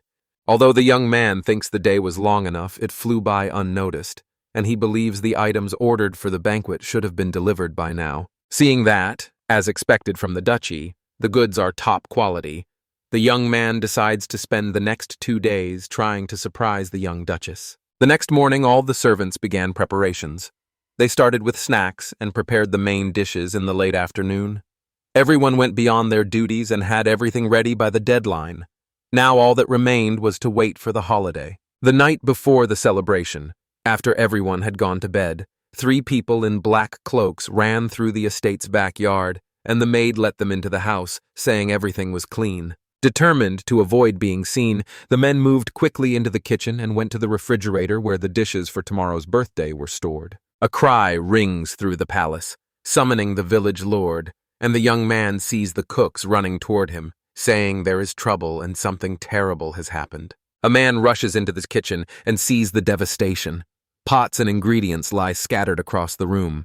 Everything is covered in dust and dirt. The boy tells one of the chefs that a nightmare happened, that everything was fine yesterday, and asks what happened here. A grown man says thieves broke into the kitchen at night, and the main character looks completely shocked. The cook said he understood the door had been opened from the inside. Before going to bed, experienced guards were posted in the kitchen, but they all fell asleep at once, and the maid hired the night before the ball disappeared. A Ducale house employee insists someone tried to disrupt the ball, and there is no doubt about it. The young man asks what the damage is. The man replies that besides food and groceries, the dishes and all the alcohol were destroyed.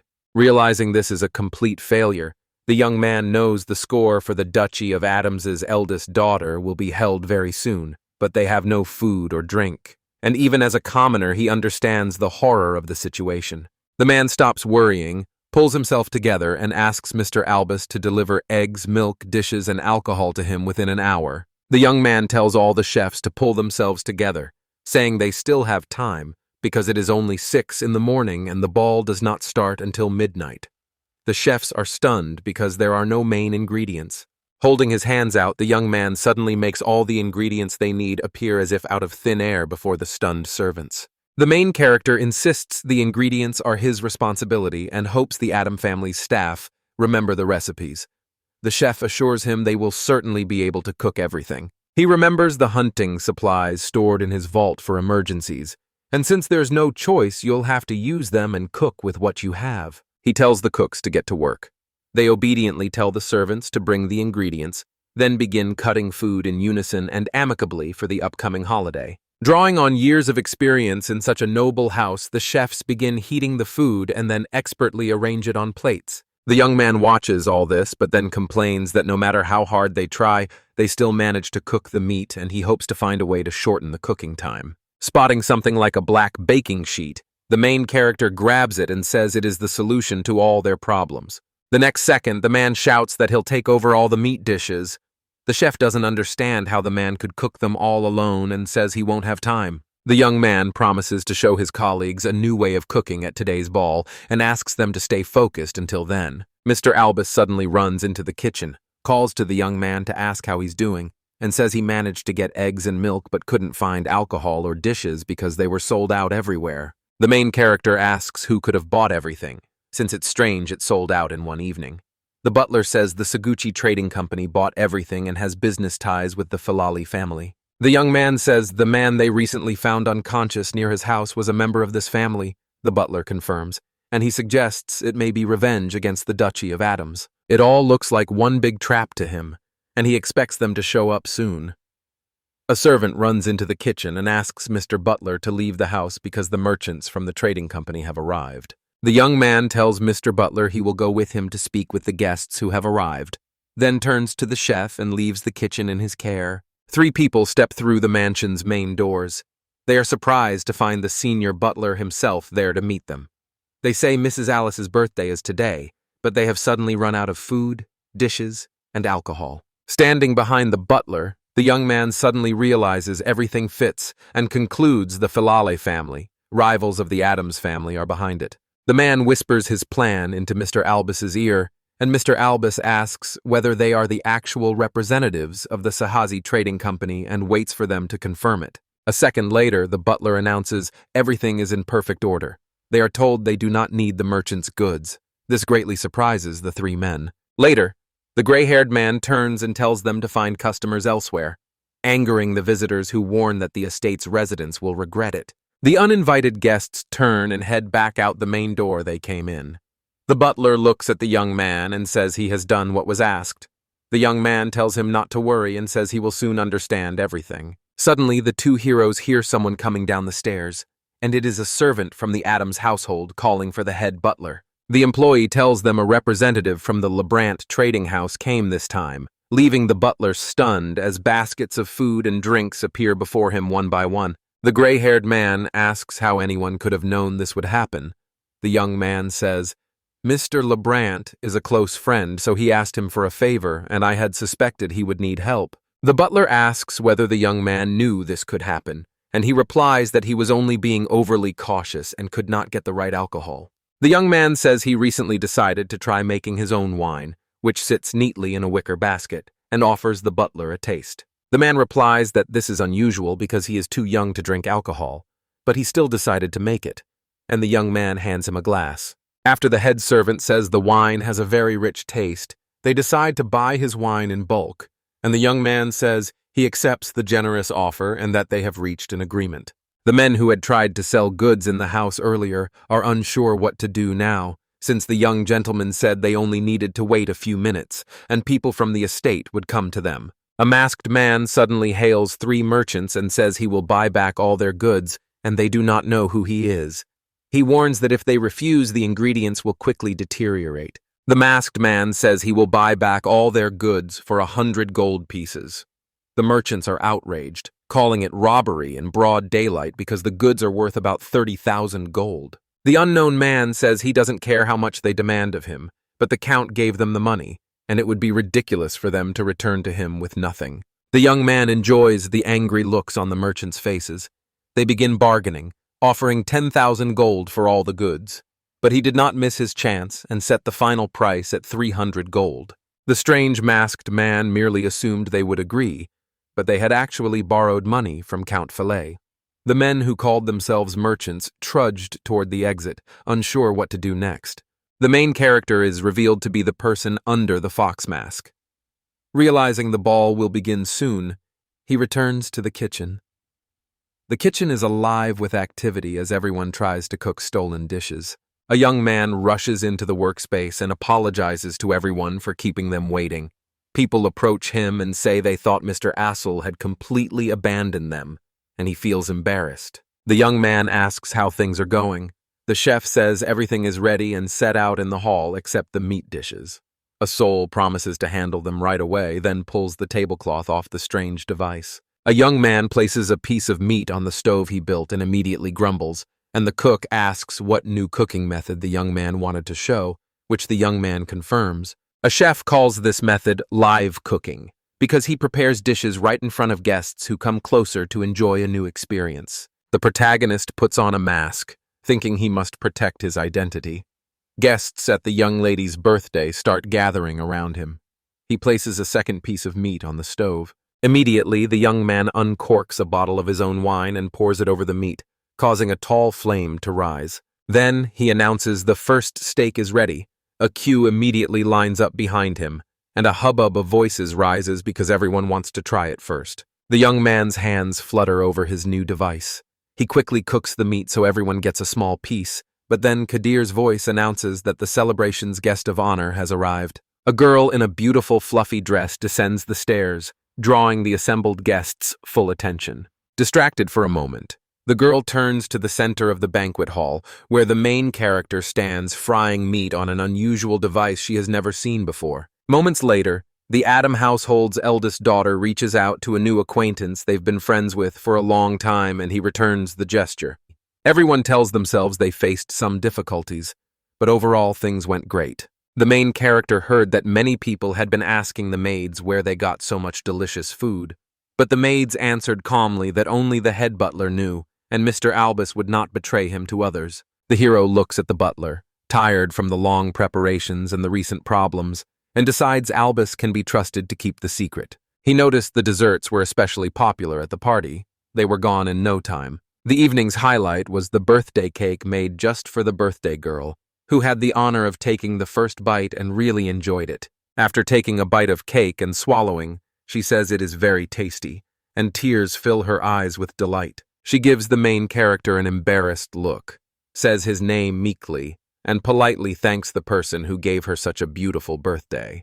A man congratulates the eldest daughter of the Adams household on her birthday and begins to clap, a rhythm soon picked up by all the guests. That is how the evening at the duchy ended. Night had fallen.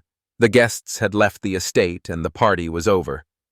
The young man sat down on a couch in one of the house's halls to relax. The butler then approached him. The gray-haired man praises the village for its work today, and the villagers reply that Mr. Albus also did a great job.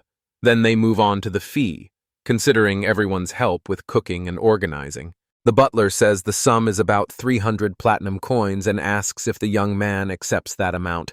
The family also agrees to pay a fine if any of the recipes is revealed. He figures 300 platinum coins equal 300 million yen and thinks it's too much. The head servant promises the recipes will change their diet, and this amount also covers compensation for the stress caused by a competing family. The butler reports that the gentleman of the house really liked the wine the man prepared. They still have 5 barrels left, but the head wants to buy 10 more from him. A second later, his gaze turns sly, because he likes that they want to buy back the wine he made and thinks it's a pretty good deal. The man smiles and says that since they liked his wine, he sees no reason to deny them the sale. The butler appreciates this and says he made the right choice. In a single evening, the young man became fabulously rich and gained a permanent source of income, so he now finds a connection with the duchy convenient. The next day, villagers gather at the ducal family's home. The head announces he will leave today. They thank him for everything he has done and say their family will always help him if he runs into trouble. The lady of Adam's family says his desserts were incredibly delicious and asks him to come cook when he has time. And the family also said his wine is very tasty. Alice says Albus told her what the young man had to go through before her birthday, but she is glad he got through it and is very grateful for the holiday he arranged for her. She lowers her head regretfully and says it's time for him to leave. He doesn't understand why the Adam family's eldest daughter is so upset. His new friend presses a hand to her chest, unable to start a conversation, and asks the hero for permission to make her wish come true. Though he says he's leaving, he still offers to make sweets for her if she wants, and she gladly accepts. The little woman takes his hand, gives it a tight squeeze, and promises that as soon as her cookies are done, she will come visit him. Albus steps outside to say goodbye to the young man, thanks him for his work, and asks what he plans to do. The young man says he doesn't know because he has no special plans and asks for recommendations. The butler asks for a few seconds to think, says he usually does not offer this because classes do not suit everyone, and asks whether the main character wants to enter the maze given their abilities. The butler's words shock the young man. Strange images of a cave with bones and skulls fill his mind, and he reacts, thinking what a maze this must be. Arturia has about 108 labyrinths, special dungeons teeming with monsters where ancient treasures can be found, and many people risk those dangers for profit. Near the capital is maze number 4. Mazes are numbered 1 to 10 by difficulty. Right now, 53 floors are open in that maze. The mazes are open only to people over 15 or to those with an adventurer's license, and Albus came with the main character and vouched for him, so they let him in. A young man stood before a massive road cut into a huge rock. The young man grabbed the first sticky saw from the floor, treated it as his weapon, and decided to see how far he could go. Every 5th floor of the labyrinths has a mini-boss guarding something valuable. The hero hopes to defeat more than a few. Concentrating, the young man calls on his inner strength to cast a spell that strengthens his body, sharpens detection, conceals his presence, and grants spatial vision. After finishing with his magic, the man runs toward his goal, shouting that he is moving forward.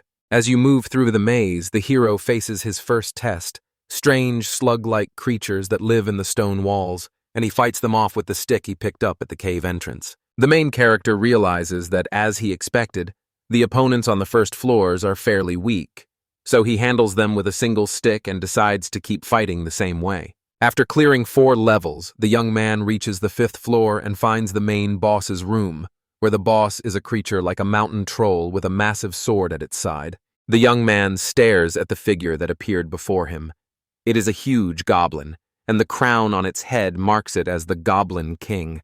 The goblin starts screaming at him. Gathering all his strength, he thrusts his hands forward and releases a magical water spear that pierces the opponent's chest. Only dust remains on the battlefield after the impact, but the young man realizes the fight is not over, so he takes a fighting stance and asks his opponent to attack. As soon as the smoke from their fierce clash clears, the protagonist sees only the goblin's crown remaining, the goblin lying alone on the cave rocks. Amazed by everything happening, the young man finds it strange how easy it was for him and does not expect to face intelligent opponents on the top 10 floors. Victorious, a young man with a joyful gleam in his eyes sees a chest in the corner of the cave and goes to it. He opens it and finds a white bag inside. When the young man looks inside the bag he won, he finds small seeds of an unknown plant and pours them into his hand. Shaking the seeds from his hands with mild disappointment, the man thinks the maze is a storehouse for farmers, even though he is one. Having defeated the monster on the 5th floor, the young man climbs to the 6th and finds a vast, peaceful plain surrounded by towering mountains. Lifting his head, the man notices that even underground he can see the sky and the air feels different, and he figures the environment changes every 5 floors. The meadow where the main character found himself reminded him of his native village, which he left not so long ago.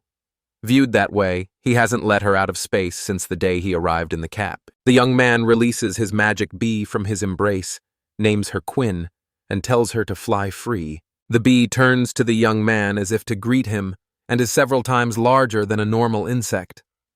A soul invites her to sit on his shoulder and says he is glad to see her too. The young man considered leaving his favorite insect in the village, but she refused outright, so he had to take her with him. The young man says he plans to go down further and asks if Quinn will join him. Quinn says she wants to fly here, so he says he'll meet her later and asks her to be careful. Slowly but surely, the young man reached the 10th floor, entered the monster's room where werewolf-like creatures waited, and began to fight them. After winning this floor, a scrap of cloth falls onto the young man. He picks it up and realizes it's a boss item, a cloak he wraps around himself, then notices a new chest nearby and opens it to find seeds inside. The young man quickly climbs to the 11th floor and finds himself in a swampy area where the bright sun is not visible. On the 12th and 13th floors, the young man faces even greater danger, proving that the lower he goes, the tougher his enemies get. Inside the boss's room on the 15th floor, a strange, transparent cloud begins attacking the village. It appears suddenly in front of him, and appendages start growing from it. Growing by the second, the appendages try to grab the main character's stick, but the young man dodges and says his opponent is very fast. The young man must jump quickly from spot to spot because the monster moves in sharp bursts, and he realizes it attacks like a whip. The main character suddenly realizes that physical attacks do nothing against this kind of monster, since his stick doesn't hurt it. He meets the monster attacking him with a steady gaze and says this is exactly the kind of reaction he expected from visiting the maze, but it's a pity such enemies only began to appear on the 15th floor. Immediately, appendages pounced on the young man from every side. Preparing for a serious fight, the protagonist easily deflects the monster's attacks, but admits he is still weaker than it. Realizing physical attacks won't work, he switches to magic, flies up, casts a thundering rain spell, and clouds gather as lightning strikes the monster. Hit by the powerful attack, the young man falls to the ground. He grabbed the fading haze left by the lightning, and there is no trace of the monster the attack was meant for. Watching the mist clear, the young man says this creature seems unprotected against lightning strikes. Eagerly, he digs into the chest guarded by a monster, sure that tougher enemies bring better rewards, but the young man in the black cloak, who is actually a farmer, is disappointed to find seeds again. Battling the monsters on the 16th floor, the young man keeps complaining about the poor rewards in the dungeon chests. Even on the 17th floor, the main character still can't understand why the seeds are there, though he thinks they're fine. Later, while fighting the creatures on the 18th floor, the young man still thinks the chests create false hopes. Even while fighting on the 17th floor, he hoped that after defeating a powerful enemy, he would get some kind of treasure to see him through the winter. On the 20th floor, the monster turns out to be a multi-winged eagle, its furious gaze fixed on the man. A soul who begins fighting him hopes that at least this time he won't receive seeds, since he defends and uses his strength to protect the maze, yet they only mock him. Claiming he controls lightning, the hero tells the monster above him he will test whose lightning is stronger by casting the thunder rain spell. A second later, the sky darkens and spews lightning that strikes the eagle as it bends to dodge. The eagle rises to its full height, surprising the young man when he learns it can absorb spells, and then it flies upward, glowing with sparks. The magical creature the young man had to fight on the 15th floor launches a lightsaber at him. Standing with his mouth open, he looks impressive. Acting fast, the man tries to raise a barrier, lifting his hands and covering one eye. The monster's spell hits the shield, which is made of several parts to make it more durable. When the spell fades, the young man uses another spell and asks his opponent what they think of him. A sphere of light appears in his open hand with lightning arcing around it. The young man raises both hands and declares the Thunder Dragon must accept his challenge. Magic in his body gathers and forms a huge magical creature. The young man commands the dragon made of thunder sparks he just created to attack the enemy. It obeys and flies fiercely toward the eagle. Summoned by the young man for protection, the dragon coils around his winged opponent as the man squeezes with all his strength, forcing the monster to scream. The magical creature and its opponent crash to the ground, tearing the creature apart and leaving a small crater. A second after the dragon almost defeats the eagle by immobilizing it, the young man summons a stone chain that wraps around the opponent's entire body. A man stands on a small hill above his opponent and tells Tom he cannot escape him now. Convinced only the final blow remains, Atul is distracted by a feather slowly falling from his right. The young man catches the falling feather by its tip and examines it, finding it quite interesting. The young man recalls the Goblin King dropping his crown on the 5th floor. After a victory, the monster usually turns entirely to dust, but the eagle still has its feathers. After his recent fight, the main character carefully gathers all the leftover parts of the bird's wings and plumage and continues his journey joyfully. He realized that if he killed the boss instantly, everything on the boss's body would disappear. But if the boss was weakened or an item taken off first, those things would not vanish after his death like the feathers did. Realizing this simple truth, the young man decided to go back, since the lower floors were full of goblins, so he could kill them all, collect their meat and fangs, and sell everything to the duchy. After a short break, a decent catch appears in front of him, made up of claws, fangs, feathers, and a few pieces of meat. Wiping sweat from his forehead, the young man says he could gather as much as 100 kilograms of chosen meat at once, and now he knows how to fight monsters to benefit himself. Ready to forgive the maze if he sees the seeds there again, the main character remembers he is on the 16th floor and decides to go back for his bee and head downstairs. A sudden loud sound like a scream breaks the village's calm and startles everyone, halting their peaceful journey. From experience, the young man recognizes the scream echoing through the silent thicket as human and runs toward its source. Bursting into the clearing where the battle rages, the man sees a knight in armor fighting huge orcs and their small servants, with a cat-like girl lying beside him. After the man slips between the trees, his view opens to a clearing where monsters and adventurers fight on with the last of their strength. The young man watches a group of adventurers fighting ahead, but they have been badly defeated, and the last knight still on his feet is already losing strength. A second later, he focuses on a girl with cat ears, who squints, stares blankly ahead, then asks who is in front of her. Wearing the fox mask he used at the Merchant Guild a few days earlier, the main character thinks his stealth has reached a new level, but it's still worth putting on his attribute. A girl lies on the ground, staring at the man with a weary expression, bruises under her eyes, and not knowing who she's speaking to, asks for help. Scanning the area, the young man counts 4 people in the group.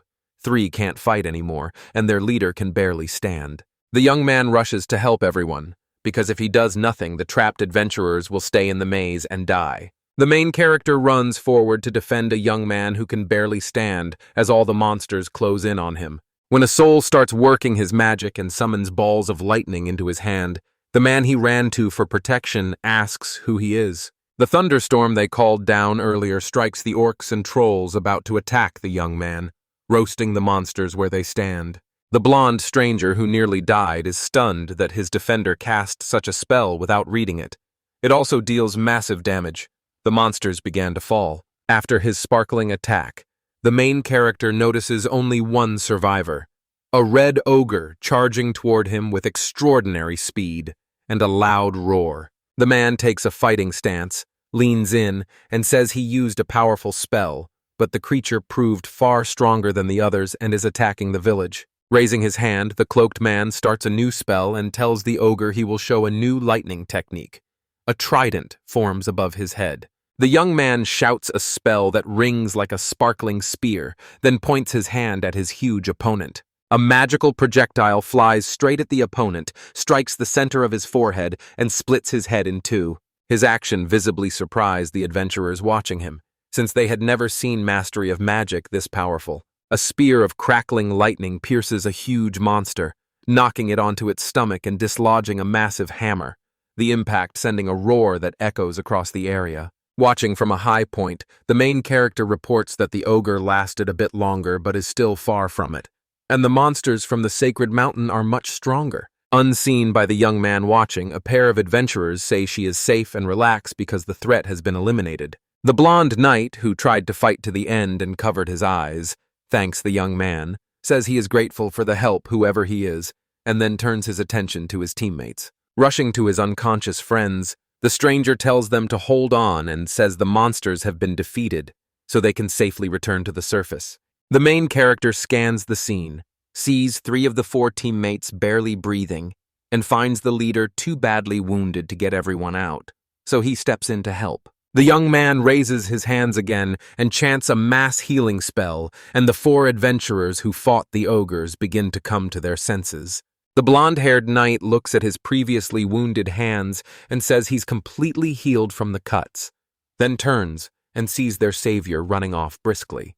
The rescued man in armor moves toward the village, asking the rescuer to stop and give his name so he knows who to thank for saving his team from the ogres. For a moment, the protagonist realizes that if he does not answer, the man may chase him and his friends may wake up soon. The young man in the black cloak says his name is Ona. He immediately moves away from the people he saved and runs deep into the thick forest. His new acquaintance thanks him, says they are a group called the Brilliant Wing, and promises to repay him for his help in the future. Running off without looking back at the new acquaintances, he realized this had been his first meeting with the Brilliant Wing, the future famous elite group of C-rank adventurers. Reaching the 10th floor, he finds the pet he left there earlier and thinks he has already done one good deed today. So since it's late, he decides that's enough for today. The young man calls Quinn his pet bee, but a whole swarm of bees similar to his insect flies to him. Seeing the picture, the main character is stunned. He says Quinn found a local nest of bees and defeated their leader, so people now see her as the new queen bee. Smiling shyly, the tool is pleased that, thanks to his pet, he will take away much more honey with it. Weeks later, the protagonist returns to the duchy. He comes to my house. While there, he decides to make a rocking chair for himself. He finishes the chair safely. The young man is glad he turned the feathers of the monster he defeated on the 15th floor of the maze into soft pillows and made himself a chair. Confident this is the best way to relax, the hero calls it wonderful, and the pillow sits on the chair back and seat to ensure maximum comfort. Back from the maze, the soul discovered the multi-winged bird he'd defeated was a thunder eagle, a high-ranked monster whose feathers and meat are highly valued on the market. Smiling with satisfaction and comfort, the young man thinks the chair took about a week to design and build, and it was worth it because he expects to sell it for a profit.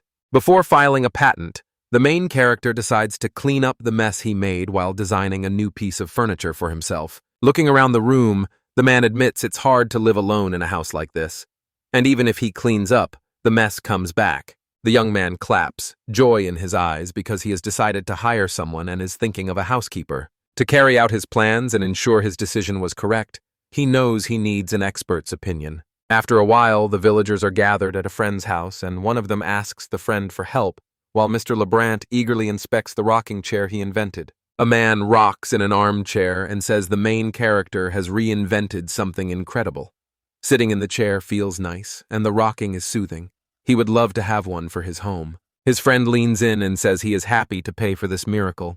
The interlocutor says he understands, but asks to return to the topic. Mr. Lebrant then argues that it would be better for a young man to buy the housekeeper rather than hire her, which surprises the young man. The man says a young man needs to buy a slave to meet all his needs and requirements, not only in everyday life but also during his travels. This is especially important to him because the village itself is a special person who keeps many things secret, and a slave has no right to go against his master, existing only to handle household duties. Of course, the main character knew slavery was common in the world he entered after being reborn as a resident of Japan, but he never considered buying a slave. Mr. Leblanc says this is the best option for the young man, and because he is a minor, an adult will act as his guarantor for the purchase. The young man thanks him. After hearing his friend, the young man realizes that if he does the housework, no one will make new items for his friend's trading house, so it is much easier for a man to help him. The protagonist and his old friend approach a 3-story building that contains a shop run by the capital's top slaver. Mr. Lebrant says he informed the owner about the young man's visit, so the young man should tell the owner his preferences and the owner will choose the right one for him, and the boy thanks Mr. Lebrant. A young man is finally dating a man his friend recommended, and the man asks about the visit's purpose while clarifying the requirements the young man expects of his future servant. The man says he has basic requirements, including that the slave can do housework, and since he plans to become an adventurer, an ambitious companion would be useful. The young man covers his face with his hand and, embarrassed, says he wants a man about his age and preferably female. The homeowner writes down all the requirements so nothing gets missed later. According to the new equations, he understood everything and is unsure whether his friend told the young man, but they do not enslave people who lost a gamble, lack pedigree, and have poor character, so the young man can remain calm. The store owner leads the main character to a makeshift stage and says he will present each candidate to him according to his criteria. The trading floor visitor feels a little nervous. 7 girls stand before the young man. 5 are human, and the other 2 are a dog man and a cat man. He hears their names, ages, and special skills, then makes his final assessment. The owner asks Mr. Atal what he thinks of the girls he saw. If he likes one, he can speak with her privately. Mr. Atal says he wants to talk to 3 of the slaves. Slave number 4 is invited into the conversation first. The man introduces himself and says his name. The girl thanks them for allowing her a private conversation with the young man. The protagonist says he wants to find someone who will handle the household chores and later be willing to become an adventurer and join him in the maze. Apologizing, she says the hero must be wondering why she is missing her right eye and left hand, but insists this does not affect her duties, and she is ready to become an adventurer. He's glad she's so determined, says he's only 10 and hopes she won't be embarrassed by his age, and plans to enter the Magic Academy this spring, so he'll be quite busy. Slave number 4 says she sees no problem with the young man's actual age and that she graduated from the Magic Academy, so if anything she can help him study there. The young man closes his eyes and realizes the girl has lost a lot, but she is clearly talented, and with her help he can easily get into the academy. Maroon, slave number 6, volunteered to speak next and immediately asked about Mr. Asul's origin, leaving the young man stunned. Realizing the girl had mistaken him for a nobleman, he says he's an ordinary commoner, can't blame the dog man for the mistake, and feels he has disappointed her a little. Slave number 7 is named Yomi, ready to take on all the household responsibilities and to accompany the main character on his adventures, and he will not regret buying her. The young man finds the girl very attractive. He tells her he is a commoner and asks if that bothers her. She replies that she will serve him even though she is not his servant. After meeting the last applicant, the young man concludes she has exceptional abilities, is a good person, and he has no hidden intentions towards her. The shop owner approaches the hero from behind and asks who he will choose, and the embarrassed man says he has already decided. After a moment's thought, a soul says he will buy the 4th and 7th slaves because he prefers them to the others for their qualities. After a quick transaction, the shop owner says the sale to the slave master is complete, making the main character the rightful owner of the 2 girls. The young man and his 2 companions walk down the shopping streets, lined on both sides with shops selling a variety of goods heading toward his house. While they walk, the young man is in turmoil because he bought slaves and has no idea how to handle them. 2 girls walking just behind suddenly approach the main character to check on him because he has been kneeling for too long. The young man shouts that he's fine, but his thoughts race and he knows he must prepare because what's done can't be undone. And since he has already become their master, they will cope. Guiding them to his 2-story mansion, he announces their arrival and invites the 2 new girls to make themselves at home in his modest estate. The slaves keep admiring how beautiful their new home is. When a 10-year-old boy and his new maids enter the living room he is proud of, he steps forward and asks the strangers to introduce themselves to each other again. Bowing carefully with his eyes closed, the young man says his name is Suol. His respectful manner surprises the girls who are unaccustomed to it. The slave, who is missing an eye and an arm, tells him that the young man should not show them too much respect, otherwise he may be criticized by others. The man complains he didn't know about it because he never had an aristocratic education, then politely asks them to introduce themselves again. Slave number 4 says she has no name, so the young man may address her as he wishes. She is skilled at household chores and fencing. Slave number 7 says her name is Yomi and can do household chores, carry out surveillance, and use a dagger. The last girl grins and confidently says she is good at adult pleasures, and a second later he offers to demonstrate his skills tonight. The first slave steps into the conversation and, embarrassed, scolds her friend, saying she will not allow any indecent behavior with the master while she is present. Watching the argument between the girls he must live with for a long time, the young man feels embarrassed as he realizes they will probably get along well. The young man chooses a name for a blonde slave after noting how her hair shines in the moonlight and names her Moon. After thinking it over, the main character tells slave number 4 that her name from now on is Luna and asks if she is okay with it, which makes her a little embarrassed. Smiling through tears, the girl says she is truly moved to finally have such a beautiful name. Atul is surprised. Luna was so upset she cried over the new name, and he understands she really had a hard time before. Laughing a little, he offers to discuss the details of their future cooperation over dinner. The girls set the table for their master, and left the young man dazed by sitting at his feet and on his knees, and he closes his eyes and looks attentively at his maids. Confused, the main character asks his slaves what they're doing.